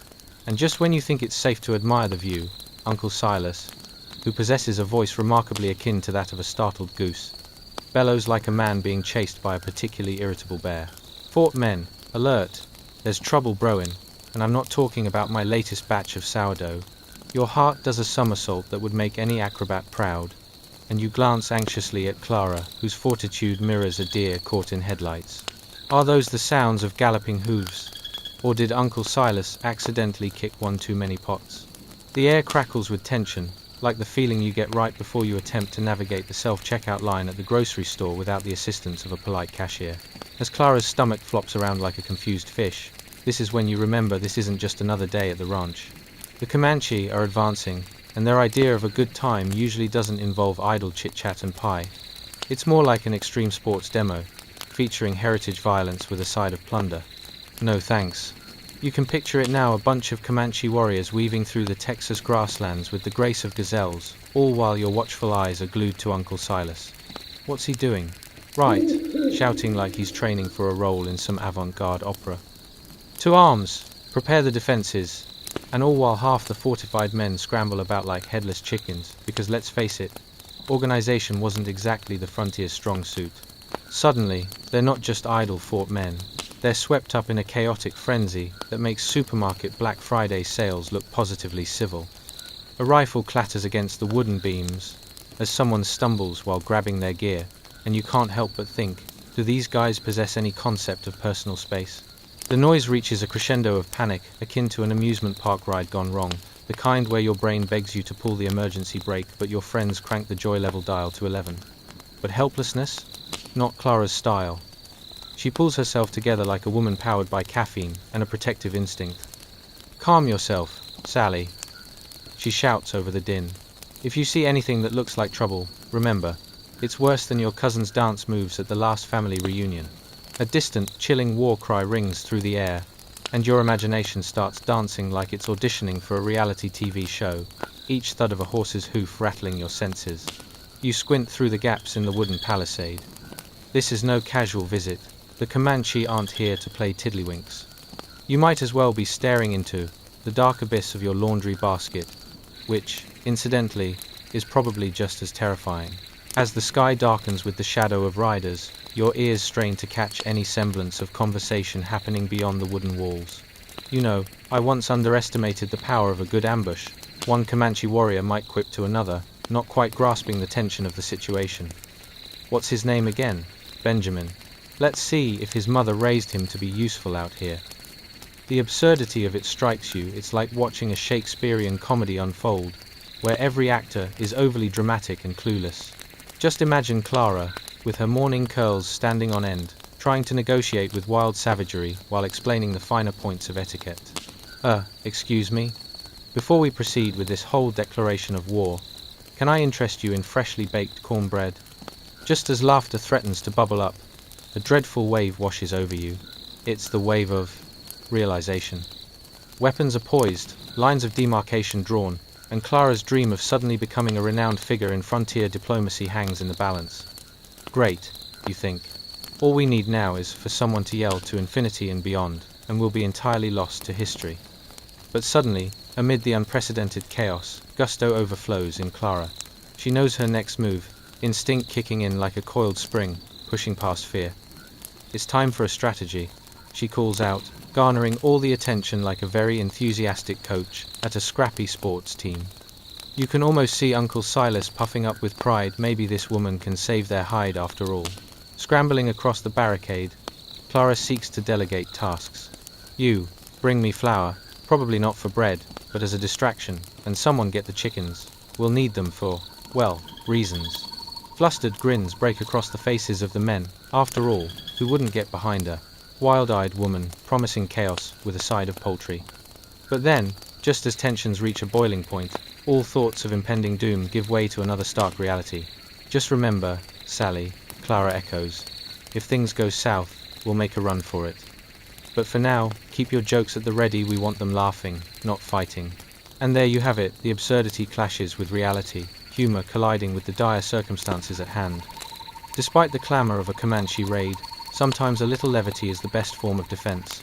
Which is good, because with the stakes as high as a kite in a windstorm, you're going to need all the laughs you can muster. And with that, let's see how Clara's plan unfolds, shall we? Chapter 18.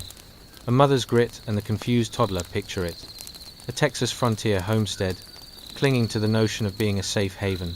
But that notion feels as fragile as a dust mote dancing in a beam of sunlight as Clara, yes, our brave heroine, clutches her tiny son, James Pratt, tighter than if he were a piece of important paperwork. The toddler, who might as well have been made of squirming jelly, flails in her arms, his innocent, bewildered eyes mirroring the chaos unraveling just outside their wooden sanctuary. What does it feel like to be a frontier mother in such a moment? It's like trying to decorate a cake during an earthquake, while simultaneously fielding annoying questions from a toddler like, why is the sky not falling? Or, are we having cake for dinner? Sorry, kiddo, but tonight's menu is plundered corn, or if we're feeling extravagant, wild grass. And now, as Clara grapples with overwhelming fear, she must also negotiate the mental gymnastics of toddlerhood. Imagine the scent of dust, sweat, and a smattering of rising panic infiltrating the air, mingling with the sweeter aromas of freshly baked bread. If only the oven wasn't in the middle of a showdown. She can hear Uncle Silas bellowing about galloping trouble, and somewhere in the back of her mind, she seizes the absurdity of it all.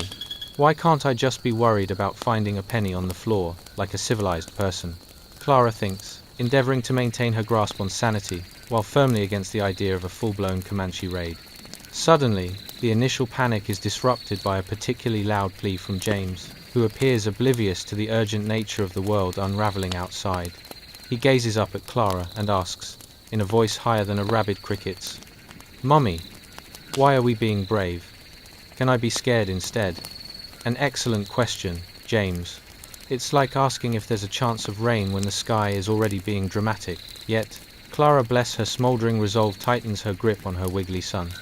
He feels warm against her, a heartbeat of innocence fluttering chaotically like a trapped butterfly.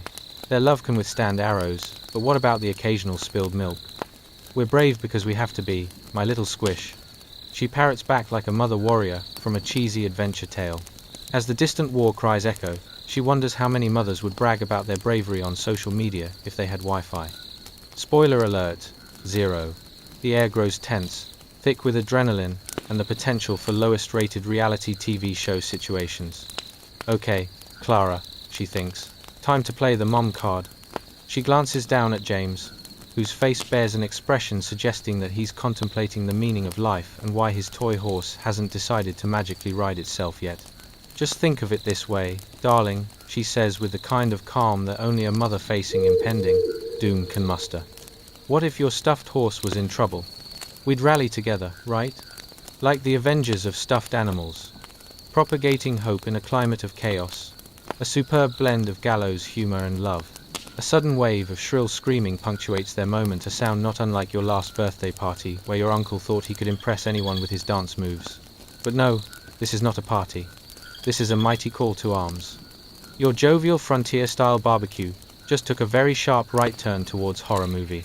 As Clara peers out from behind the heavy wooden door of their modest abode, she notices shadows dancing with an ominous carelessness.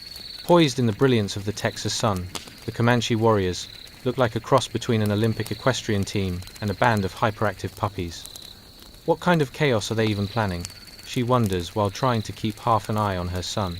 Can they not take a moment to discuss strategy instead of being so, well, majestic? She knows it would be futile, perhaps even rude to wave at them while holding a toddler. Totally unprofessional, Clara. Gotta keep it together.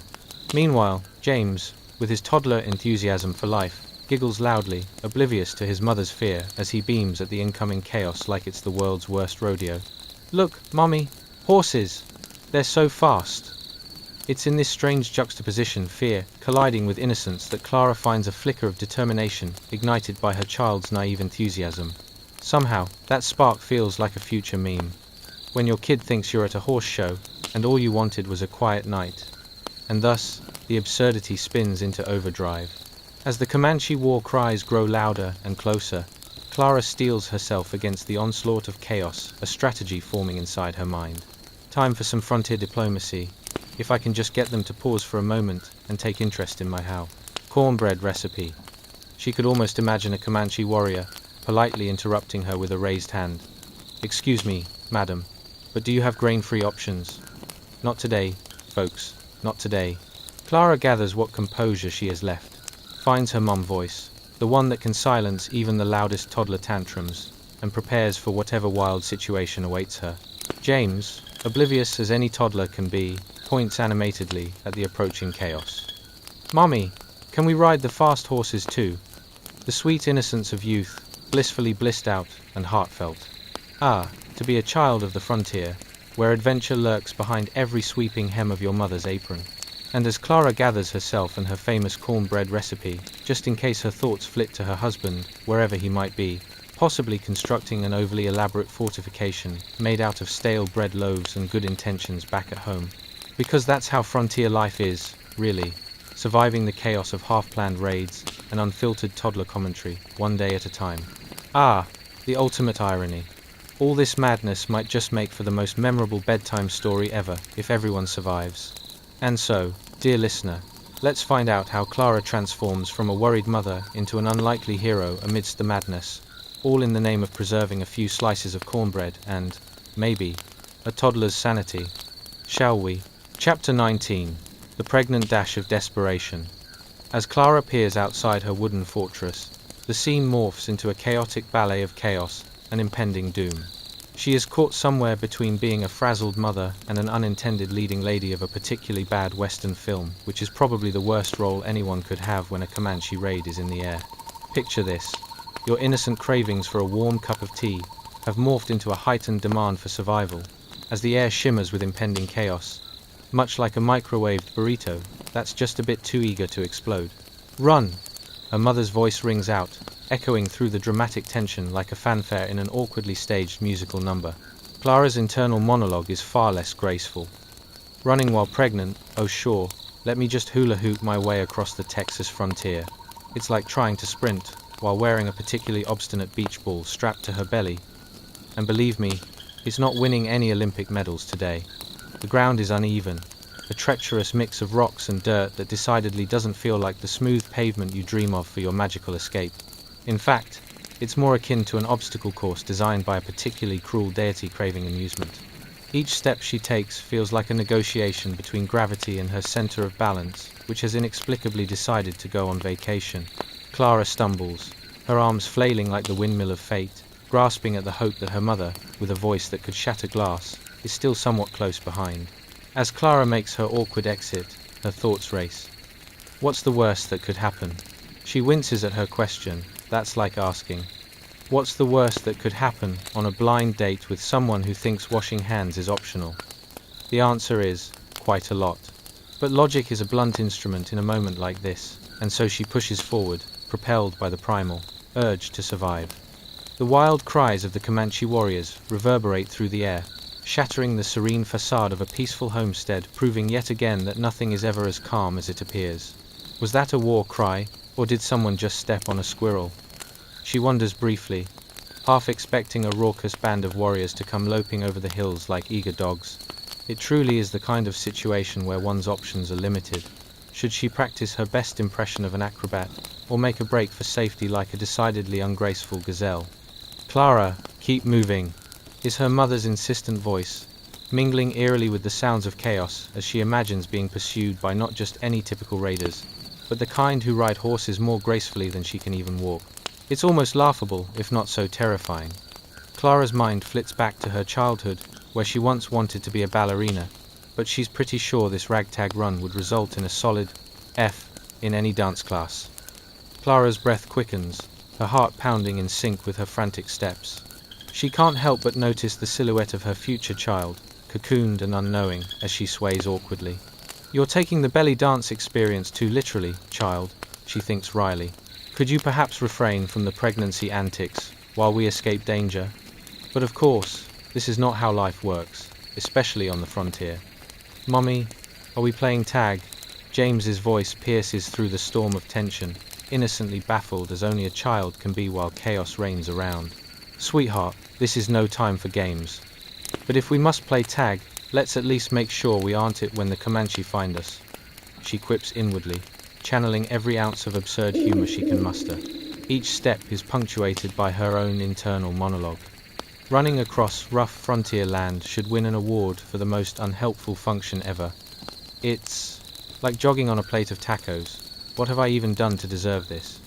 She glances back only to see the blurred notion of safety shrinking further away.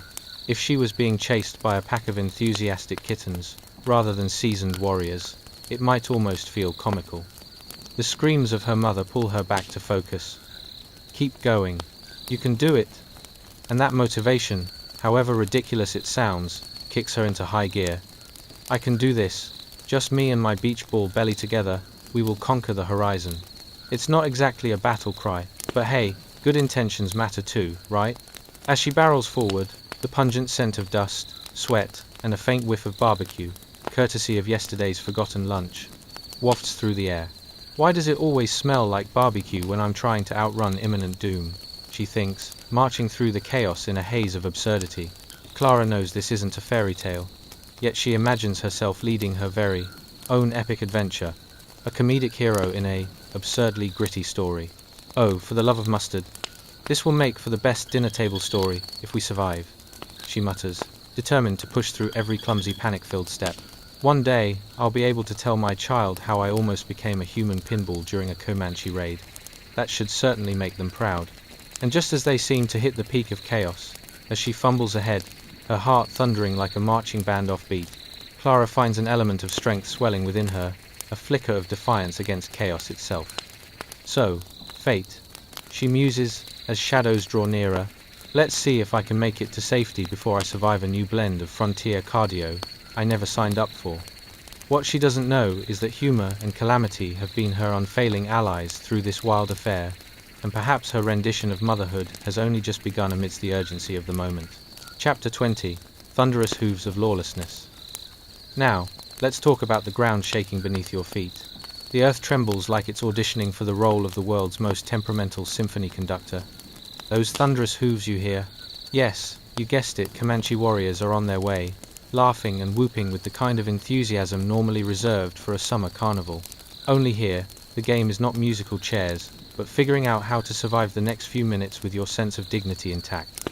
You find yourself in the middle of the Texas frontier, 1836, and its crises galore. In a matter of moments, your serene life of tending to crops and dreaming of the latest gossip has devolved into a chaotic chase scene from an incredibly low-budget action flick. Apparently, your aspirations of sipping sweet tea while pretending to be a pioneer woman of grace are promptly dashed.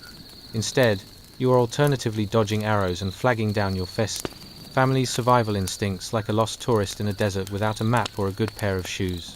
Picture it, you and fellow settlers are sprinting across stretches of rocky terrain, the scent of dust filling your lungs, mingling disturbingly with the smell of your breakfast.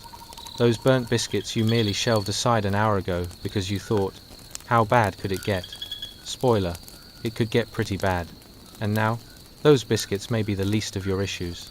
Oh, but just as you're trying to mentally tally the groceries you might need if you survive, here, decide to compose a ballad about your plight. It's a classic case of what do I pack for a Comanche raid? Your options are limited, bread rolls or weapons. Spoiler alert, neither will help you much now, but don't worry, you can just make a survival playlist for later. As you run, the rhythmic thundering of hooves fills your ears, overlapping with laughter that sounds disconcertingly like merry bells. A Comanche raiding party isn't exactly the cheerful picture you envisioned when you thought of a typical Texas morning. They seem to be treating this entire escapade as their personal rodeo, one where the stakes are life, limb, and maybe a few horses, if they're particularly lucky. You realize that your life has turned into an absurd game of tag. Except this time, it is the very real threat of being captured, and your only companions are your dubious survival skills and the distant memory of an uneventful day churning butter. Suddenly, forgetting the butter doesn't seem so important. Must run faster than a startled armadillo. You mutter under your breath, although let's be real. If you actually encounter an armadillo, you might just take a moment to learn its secrets instead. Speaking of which, aren't we all just trying to outrun our responsibilities and obligations? Who knew this day would prompt you to rethink your entire approach to life decisions? Am I eating well enough? Are my linens freshly pressed? Oh wait. Those questions seem trivial now, when a Comanche raid raises, the stakes getting run over is not exactly on the to-do list.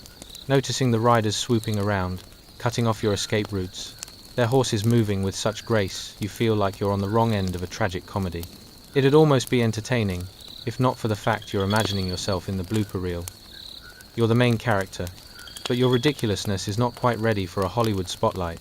It's like watching a marathon of your least preferred sitcom. It's bad, but you can't look away. Every high-pitched whoop sends shivers down your spine as they mockingly circle you and your fellow settlers, their synchronized galloping akin to a well-rehearsed dance routine. Is this the new Texas version of Dancing with the Stars? You can't help but think, why didn't I sign up for something less dangerous? Do they offer Comanche raid survival classes on the side of the frontier? Ah, but just as that thought crosses your mind, your feet are reminding you that running while simultaneously assessing the social dynamics of your adversaries is simply not possible. Your legs scream for mercy as the Comanche warriors seem to advance like an army of fast food mascots keen on a chaotic eatery brawl. One glance back tells you that the gap between safety and calamity is only increasing. Okay, let's do this. You whisper to the bewildered settlers trailing behind like a confused herd of well-meaning sheep. You know, if we survive this, we could open a survival school. Running away, 101. Tips from a Comanche raid. You laugh awkwardly, only to wonder if the thought will get you in trouble with the Great Committee of Settlers' Humor Appraisal. Surprisingly, your group seems to find a smidgen of grit as the absurdity of the moment starts to shine through. One day, we'll be telling stories about this. Assuming we're not captured and added to their roll of honor, some of them snicker nervously, finding solace in your off-kilter remarks, as laughter is the best defense against imminent doom, or so you've heard. Who thought the frontier life would involve dance battles and a fleeing tour of the countryside? You quip, huffing as you dodge, Yet another onslaught of conflict. If you escape, you might just have enough stories to fuel an entire apocalypse series on survival, with just a hint of comedy. And as the thunderous hooves approach and laughter reverberates, somehow, amidst the dire stakes, you're reminded that life, much like this absurd chase, can be humorously unpredictable. If only you could outrun your own sense of impending doom. Chapter 21. A hasty abduction. Let's immerse ourselves in a peculiar moment specifically, that awkward moment when you realize your peaceful day just went south faster than a confused chicken during a hurricane. Picture it, your heart's racing louder than a drummer at a rock concert, as you dart through the dust-choked landscape of the Texas frontier. You've got plans for the day, maybe some light harvesting, perhaps a stroll to visit the neighbor who always borrows your favorite squirrel figurine without returning it, but, surprise, all those plans just fast-forwarded into a spin-off of a horror film. As you huddle behind a dusty tree stump, breathing like you just finished an impromptu marathon, you spot someone out of the corner of your eye. It's not a neighbor. It's not even the neighbor's cat, flaunting its conquest of the local mouse community. No, it's a fleet of Comanche warriors, and they're whooping and hollering like it's carnival time in July. Great, just great. Did someone flip the script on life? Because the last chapter was supposed to be settler's peace, not run for your life. But amid this chaos, there's one moment that stands out, a heart-stopping, swinging from the chandeliers kind of moment. Enter Cynthia Ann Parker, a 9-year-old girl who's balancing innocence with the sort of curious bravery that makes grown folks look like they just had a triple espresso. Now, dear listener, imagine seeing that pint-sized dynamo sprinting and dodging, a wisp of hair trailing behind her like a tiny comet made of sheer determination. As she runs, her breath clouds in front like a little smoke signal pleading for someone to notice that she's not just another daydream swept away in the Texas wind. And then time's whoosh, asterisk out of nowhere. A formidable warrior swoops down on horseback, moving faster than a gossip spreading through a sewing circle. Yes, it's like watching a stunt show that took a wrong turn into reality. One moment, Cynthia is running, and the next, poof. It's like she's a balloon that someone decided to pop right into space. The warrior reaches out with a hand, and in a true feat of comic absurdity, he lifts her effortlessly like she's some kind of featherweight champion in a very unfair wrestling match. Ever seen a cat pick up a careless mouse? Well, imagine that, only with way more existential dread involved. For a fleeting second, all you can think is, I really hope she had breakfast, because this isn't great for the digestive system. As she's tossed across the horse like last week's laundry, you can almost hear her thoughts. Well, this certainly wasn't in my plans to get abducted today. How do I file for this in my diary? Now, let's explore the implications of being whisked away in such a dramatic fashion. Imagine the internal debate: do I scream? Do I wave my arms? Is this what a midlife crisis feels like as a child? And as she bounces against the warrior, who's galloping away as if auditioning for Texas's next big rodeo, you can practically visualize her mental checklist. Head, shoulders, knees, and oh dear, no bear in sight. Why wasn't I prepared for this? And speaking of preparation, dear listener, let's pause for a moment and reflect on your own kitchen disasters. Have you ever tried making dinner, only for chaos to rain down like an ill-timed thunderstorm? Could you match the intensity of trying to save a soufflé on the verge of collapse with young Cynthia Ann's current predicament? Sorry, Mom, cooking dinner is hard when you're dodging warriors on horseback. Meanwhile, the Comanche's ecstatic shouting motif continues as if they're at the apex of some ridiculous game show and, spoiler alert, you're not winning any prizes today, Cynthia. Each whoop is like a playful jab at your daydreams of a perfectly mundane life where you're simply chasing your dog around the yard or helping Grandma make peach preserves.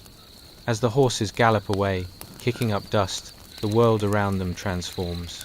The vast horizon of the Texas plains stretches endlessly, filled with the scent of sun-baked earth mixed with adventure and a touch of sheer mischief. Ever tried to navigate through high stakes like this? It's like stumbling into a family reunion with entirely too much awkwardness crammed into a single afternoon. Now, think back on your last holiday dinner. Remember when Uncle Bob brought his infamous potato salad that looked suspiciously like it had been mixed by a puppy? You could almost apologize to that innocent dish next to Cynthia, because she's about to serve up a story to rival those overcooked potatoes. They say laughter is the best medicine, you might think, but all of a sudden, you're in a top-tier comedy where you're both the audience and the unfortunate lead. And as she's whisked off into the horizon kidnapped, no less you can practically hear the universe asking, what on earth was in her breakfast cereal? It's a reminder, shouted through the kaleidoscope of time.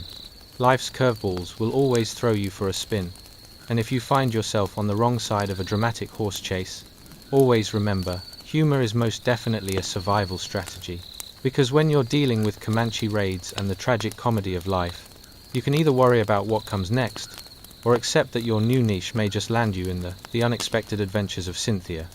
And who knows, if you keep that spirit intact, your next career may start with an unexpected chapter introduction that might involve a Comanche horse, an unconventional friendship, and potentially a reference to a potato salad that never quite got the attention it deserved. So here we are, caught in a moment that's as entertaining as it is terrifying, a vivid reminder that life, much like a Comanche raid, is never quite what you plan it to be. Chapter 22, The Ground is Not Your Friend. Welcome back, brave listener. Your journey tonight is about to take a turn more unexpected than finding your well-intended casserole turned into a science experiment in the back of the fridge. Buckle up, because we're diving into the heart-pounding chaos of a Comanche raid, where the stakes are higher than your neighbor's Christmas lights that somehow remain up year-round. Imagine this, it's 1836, and you've managed to conjure the very essence of frontier life days spent under the blistering sun, engaging in chores that often feel like trying to paint a house with a toothpick. One moment, you're enjoying a rare moment of calm, and the next, you're launching yourself into a situation so absurd it feels like you've traded in your life for a quirky sitcom. Like frying a Thanksgiving turkey, sure, it might sound like a good idea, but somewhere along the way, someone's going to need a fire extinguisher. So let's lay the scene. Perhaps you have your well-worn homestead, that charming little abode, which, let's be honest, has probably seen better days. The floors creak at the very idea of you stepping too hard, and the walls might host more little creatures than you care to admit. We'll call it rustic charm for now, because it's about to be completely destroyed by raiders as a way of ruining dinner parties. Suddenly, as you bend over to tie your boot, try not to blame it on the in-laws. The first whoops of a Comanche contingent cut through the air like your Aunt Edna's unsolicited advice on how to raise your children. A wave of panic crashes over you with all the finesse of a toddler on roller skates. It begins not with a bang, but with an almighty realization. Your very existence has just had the dramatic stakes raised to critical levels. And here you are, racing through the dust, inhaling a concoction of dirt and fear that makes your breakfast burrito seem like a 5-star Michelin delight. You hear rustling, a rapid thump thump thump of hooves approaching, the kind that sends you racing behind the nearest tree stump, which, by the way, has as much tactical advantage as a wet napkin in a food fight. Your heart races. You could almost plant a garden from all the adrenaline this moment is producing. Alas, it gets better. A pregnant settler nearby, caught in the chaotic drama of the moment, is knocked to the ground, times like a human piñata minus the candy-filled payout. She curls into a fetal position, a desperate attempt to protect her unborn child, as if she's trying to play hide and seek with the universe itself. But Earth beneath her becomes a hard and unyielding adversary. You can almost hear the cosmic chuckle of fate. Surprise! Your quiet life was too good to be true. Now, here's where the narrative hits a ridiculous peak. Imagine the poor woman glancing around, trying her best to defy all odds, while also not focusing too hard on the unfortunate sight of a nearby mutilated body. Talk about a scene switch that feels less like a gentle transition and more like a complete costume change during a theatrical performance. Have you ever gone to the bathroom only to find a bathroom horror movie happening instead? Yeah, it's like that, only gorier, and without the promise of popcorn afterward. And yet, here you are, caught in this whirlwind, trying to process the absurdity that often punctuated history with a capital H. What was her face telling you? Fear? Courage? Or perhaps indistinct confusion, resembling that moment when you try to solve a family puzzle only to realize half the pieces are missing, and your uncle is quietly eating the remaining edges? As she curls up against the unyielding earth, you might find yourself marveling at the contrasts her situation juxtaposed with modern life, where setbacks can range from tripping over a shoelace to realizing your favorite coffee shop is out of oat milk. At least she's not breaking a nail trying to swipe on a dating app, am I right? And you thought adulting was hard? Try surviving a Comanche raid, you'll walk away with a sense of accomplishment that could rival a degree in professional procrastination. But amidst all this chaos, The raw depth of this moment reflects something unspeakably heroic. It's an absurd reality where humor and horror entwine with the resilience of the human spirit, much like trying to maintain composure while a 3-year-old executes a tantrum worthy of an Academy Award. Can you hear it? The battle cries crescendo, filling the world like the recurring theme of an overzealous opera. It's as if every note is an invitation to catastrophe. Join us for drama. Admission is just your sanity. In that moment, you might wonder, if you were in a sitcom, would this be the point where the laugh track would chime in, or is it too somber for comedy? As we dive deeper into this chaotic world, we must marvel at the absurdity of existence itself. It's a tapestry woven with unpredictable threads, each stitch a story of courage, folly, survival, and more than a hint of slapstick humor, if only viewed through the lens of the hilariously unfortunate. Because when you're facing a Comanche raid, every decision to fight or flee transforms into a cosmic punchline. Sometimes, just surviving the night is the greatest joke of all. So, dear friend, second-guess your choices and wonder if your daily inconveniences truly compare. Now, let's see what other humorously tragic predicaments await in this tale. Hold on tight, for we're only just beginning to scratch the surface of what it means to weather the most entertaining storm this side of the 19th century. Chapter 23. The hair-tugging reality of settler life. Welcome back, illustrious dreamers. Tonight, we plunge into a moment thick with tension, and more hair-raising than your aunt's tales of how she survived a hurricane with nothing but a soup can and sheer determination. Get ready. We're about to witness the full extent of the absurd, tragic, and, frankly, chaotic experiences of life on the Texas frontier in 1836, where every day might start with a bang but end in more drama than a soap opera marathon. Imagine, if you will, that you have just woken up, not in your comfy bed with your heating blanket on, but in a scrappy homestead that's more haphazard than a game of Jenga played by toddlers. Your bones creak, not just from the hard mattress made from the world's most stubborn bales of hay, but also from every little adventure that has led to this moment. Ah, to be a settler in the Texas wilderness, where a morning routine might involve wrestling with a goat that believes your breakfast is its breakfast. But let's get back to the chaos awaiting you. Cue the galloping hoofbeats. When you hear them, a pit the size of Texas forms in your stomach. Oh, sweet velvet cake, not today. Welcome to a world where the winds simplify communication to heart-stopping whoops and volleys of gunfire. Think of it as living in a reality TV show, but instead of contestants competing for prize money, they're vying for survival against the Comanche. And let's just say the stakes are higher than your aspirations to find a good Wi-Fi signal in the wilderness. Now, as you catch whiffs of smoke, sweat, and dare I say drama of impending doom, let's transition into a scene so intense it'll pull your heartstrings faster than a clumsy toddler at a birthday party. Suddenly, you're there, witnessing a young settler woman, clinging onto the last shred of sanity while grappling with her hair-tugging captor. Yes, you heard that right. The wilds of Texas might have seemed pure poetic chaos, but it was really more akin to a bad hair day turned fatal. Her captor roughly tugs at her hair, wrenching her head around like she's the centerpiece of some misguided art installation. Look, he screams, nearly spilling his well-practiced villain monologue. And, oh, what a sight it is. There lies her Uncle Benjamin, unfortunate soul, now enjoying his eternal rest a little times 2 times vividly. His once animated stories of frontier misadventures now silenced, the meaning perhaps a tad too clear echoes through the air. Resist, and this might just be your future, too. And isn't history just a riot? You have your run-of-the-mill, Aunt May lost her cat drama, and then boom times you have spooky Uncle Ben just got a permanent vacation from life. All while the irony hangs heavier than that sizzling pork belly you're trying to resist at dinner. What was it like to be in her shoes, you wonder, waiting, hoping for some miracle, perhaps the ghost of Benjamin himself would rise to have a word or two about life decisions. Maybe even offer some insights on how to improve 0-star reviews. Alas, hope is a distant memory on the frontier. But let's get real there, shall we? What do you do at a time like this? Do you throw all rational thought to the wind and start composing a dramatic ballad about your troubles? Maybe. Or you can follow the lead of those who came before you, stubbornly digging in your heels like trying to avoid a line at Starbucks when you need caffeine, because survival is all about quick thinking and even quicker reflexes. And let's be clear, faint-heartedness was not an option.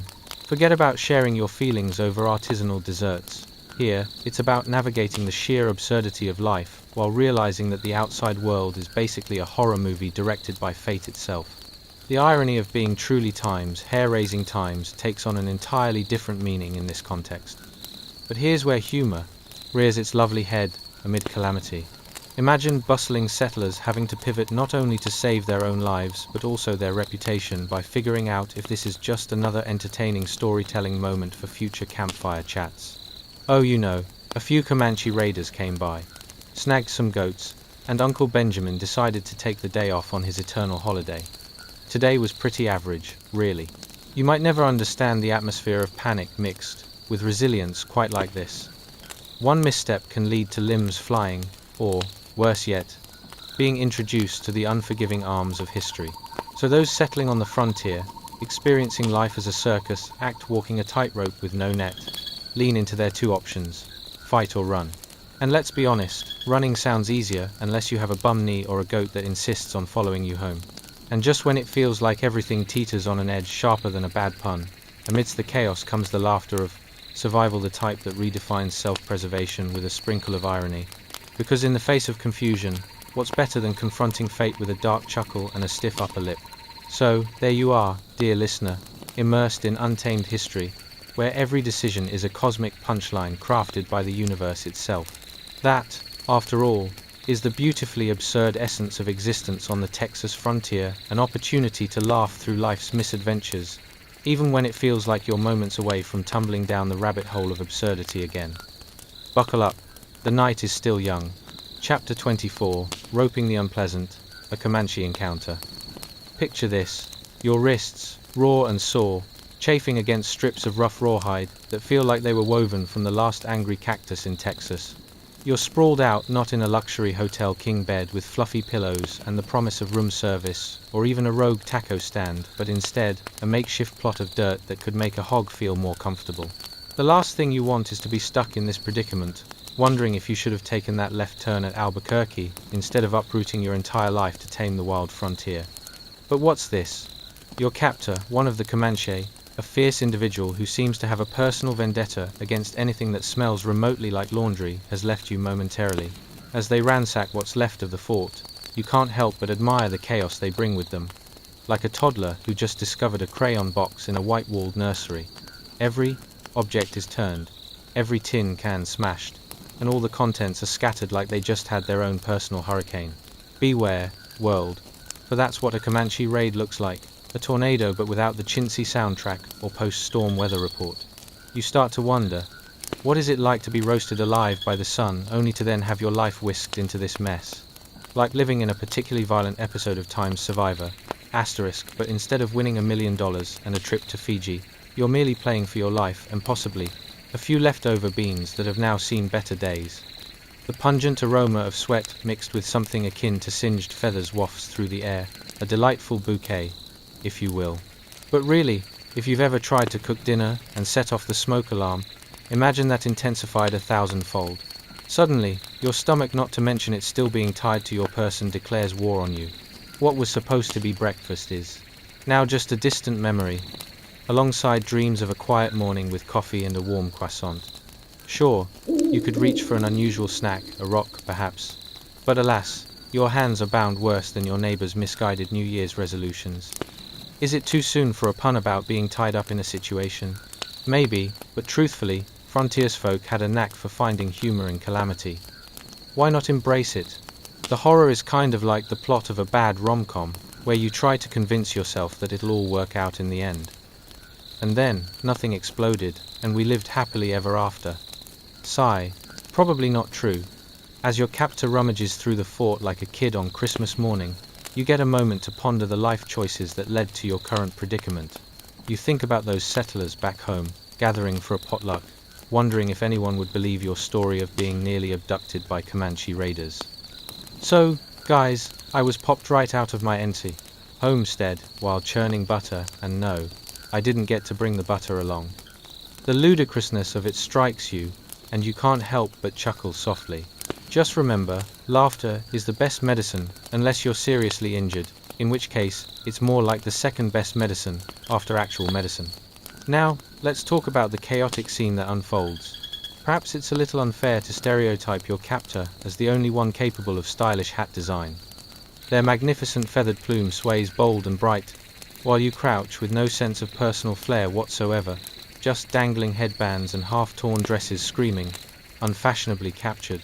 Sometimes it feels like they have an unfair advantage over you, complete with scenes straight out of a Wild West painting.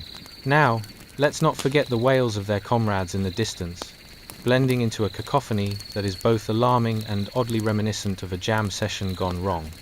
Hey, let's group scream for no reason. Knowing precisely when to panic is crucial here. Do you join the Brotherhood of Screams? Or is it too early to make that call? It's a delicate balance between looking brave and making sure no one's preparing an impromptu theatrical performance out of your imminent doom. Your captor suddenly turns back to you, sweeping the room with a fierce glare, as if considering an audition for Time's America's Next Top Comanche Leader, asterisk.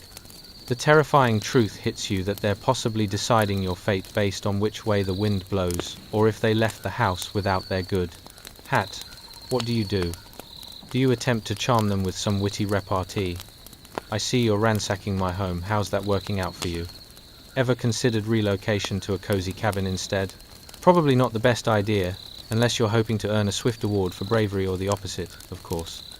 And, as your captor moves out of sight, your heart does a process, little jump for joy, thinking about escape. Like an acrobat rehearsing for their great fallen act of grace, you begin wiggling your way towards the cozy shelter at the edge of the fort that promises absolutely nothing. However, one small step closer to freedom feels like triumph. You can almost taste it like the last slice of cake mysteriously left behind at the party, just a few tasty bites away from a glorious savior. But before you could even dream of what freedom might taste like, perhaps reminiscent of your beloved fried chicken, it suddenly occurs to you that capers may never be your best friend again. Life will forever be a series of unending absurdities, without a protective boundary against calamity, and attempting to run away might raise some flags. So, as you sit there, bound, and with your mind racing faster than a Gold Rush era show pony, you ponder, should I stay or should I go? Ah, the timeless question every captive human faces. Perhaps if you chant it loud enough during the next dramatic moment, the universe will hear you. Or maybe, just maybe, the wilds of Texas will solidify your decision to become a storyteller instead. Buckle up, folks. Things are about to get more comedic than chaotic, and you know, that's just the way life rolls on the American frontier. Chapter 25. A Horse of a Different Color. Ah, the moment of truth. You're strapped to a horse, not the majestic steed of cowboy dreams, but more like a dappled mare that has absolutely no concept of personal space or manners. You bounce awkwardly against the saddle, feeling all the delightful charms of the Texas frontier, which, spoiler alert, isn't much. Your wrists are still bound, and your teeth, yes, those charming little pearls, are busy wondering if a trip to the dentist might be in your future after their recent run-in with your cheek. Let's set the scene. The sun is screaming down at you like an angry relative on Christmas morning, the yellow rays mixing with the dust kicked up by a ragtag band of Comanche riders, all weaving a colorful tapestry of chaos behind you. It smells like burnt leather and questionable decisions. With a hint of something unmistakably alarming, even the horse beside you seems unimpressed by the situation. If only it could roll its eyes. And just when you think respite could be on the horizon, a miracle of sorts, a Comanche warrior thrusts you over the saddle, making it abundantly clear that this isn't a friendly invitation to brunch. No, this is akin to being served a lukewarm platter of regret. You glance back at the fort you're being spirited away from, and the last vestige of your cozy life dashes off like it just remembered it left a pot of beans on the stove. Now, the Comanche themselves are an impressive bunch, clad in vibrant colors and adorned with jewelry that would put a department store on clearance sale to shame. They gallop with an enthusiasm that would make most rodeo clowns rethink their life choices. But you're the not-so-gracious prize in this high-speed drama, much like a day-old fruitcake left over from last Christmas. What do you imagine the average Comanche is thinking right now? Is it something philosophical, like, what is the meaning of existence? Or perhaps, I really should have warned them about that cactus. No, it's more likely a straightforward consideration of their next meal and how quickly they can get this famous settler stir-fry prepared for the evening. And speaking of evening meals, can we just mention the fact that it's been a hot minute since you've had anything that resembles food? While your stomach growls louder than a disgruntled bear, you can't help but think about how convenient a pizza delivery app would be right now. I'll take a large. Sorry, I'm a captive with extra toppings, and please hurry. As you sway precariously on the horse, your mind is racing. What if someone actually decided to come rescue you? Congratulations, they would either need the bravery of a lion or the plotting skills of a soap opera villain. The twist is, what if nobody even noticed you were gone? You can just imagine the townsfolk continuing to sip their coffee and exchange homemade pie recipes, completely oblivious to your stirring tale of woe unfolding just a few miles down the dusty trail. Did Mary ever get that sourdough nailed down? Bless her heart, she never had a knack for baking. But let's get real for a moment. What does it feel like to be quite literally swept off your feet by a crew of raiders intent on rewriting your plans for a peaceful existence? It's like buying a one-way ticket to nowhere with no travel insurance and the nagging suspicion that you've left the oven on at home. Panic creeps in, alongside embarrassment, and you begin to wonder just how much they'd pay you if you suddenly announced a retreat into interpretive dancing to express your feelings, instead of clinging onto that horse for dear life. The rush of the wind fills your ears, a cacophony that drowns out even the most soothing sounds like the gentle lapping of ocean waves, or possibly that new age music they play in calming yoga classes. Picture the scene, you clinging to a horse like it might double as a therapy animal, looking desperately for something to anchor your sanity amid this uproar. Meanwhile, your new captors are not only excellent equestrians, but also seem to have an endless supply of high-energy chaos. In the distance, mounted warriors shout animatedly to each other as they strategize your illustrious path toward, well, wherever they usually go when abducting settlers. The thrill of adventure feels like an overhyped roller coaster, exciting until you realize it's just going in a circle and the drop you've been anticipating isn't exactly coming. As you hang there, clinging to your salty dignity while dangling like a piñata at a poorly planned birthday party, it dawns on you that maybe, just maybe, this will make for one heck of a story someday. Hey, kids, gather round for the bedtime story of the time I got horsewhipped into captivity by Comanche raiders after merely needing some milk for breakfast. Every jolt sends your body into new contortions, a grand acrobatic display that would have easily earned you the participation trophy in the completely unqualified to survive a raid event. But deeper within the digestive malaise and panic, some wild spark of humor emerges. Perhaps one day, you'll be able to laugh at it like the day your cousin tried to barbecue ribs in a storm and nearly caught the entire neighborhood on fire. Was it more chaos than anyone could handle? You bet it was. And just like that, the dust settles, the horse trots along, the drama thickens, and you're left reflecting that surviving a Comanche raid might not put you at the top of the Yelp review list. But hey, at least you'll have a good story for the grandkids. It's enough to make you chuckle, or at least, as much as your swollen cheek will allow. Now, if only there was a healing balm for absurd adventures too. And now, as the dust settles on our long walk through the Texas frontier, let your breath soften, let the noise fade, and let the past drift like a slow breeze across open grasslands. We've wandered through cabins that creaked with cold and worry, forts held together by splinters, hope, and a few questionable nails, mornings filled with burnt corn mush, restless livestock, and neighbors who panicked louder than they planned. We've felt the pounding fear of hoofbeats on the plains, and the strange, unexpected humor that always seemed to slip in during chaos, because sometimes laughter is all people had to keep themselves steady. Those families, tired, hungry, sunburned, and often terrified, still woke up every day, faced the horizon, and chose to keep going. They didn't have soft blankets or safe rooms. They didn't have lights that flicked on with a switch. They didn't have locks, heaters, fans, or the comforting hum of the modern world. But they had resilience. They had stubbornness. They had each other. And in the midst of danger and absurdity, they still found room for jokes, shared meals, and tiny bright moments of humanity. So tonight, honor them. Honor the settlers who struggled, the Comanche riders who mastered the land. Everyone who survived days harsher than anything we can imagine. Days where comfort was rare and peace was fragile. And then, feel grateful. For your bed, for your warmth, for the quiet around you, for walls that don't shake, and nights that don't listen for hoofbeats.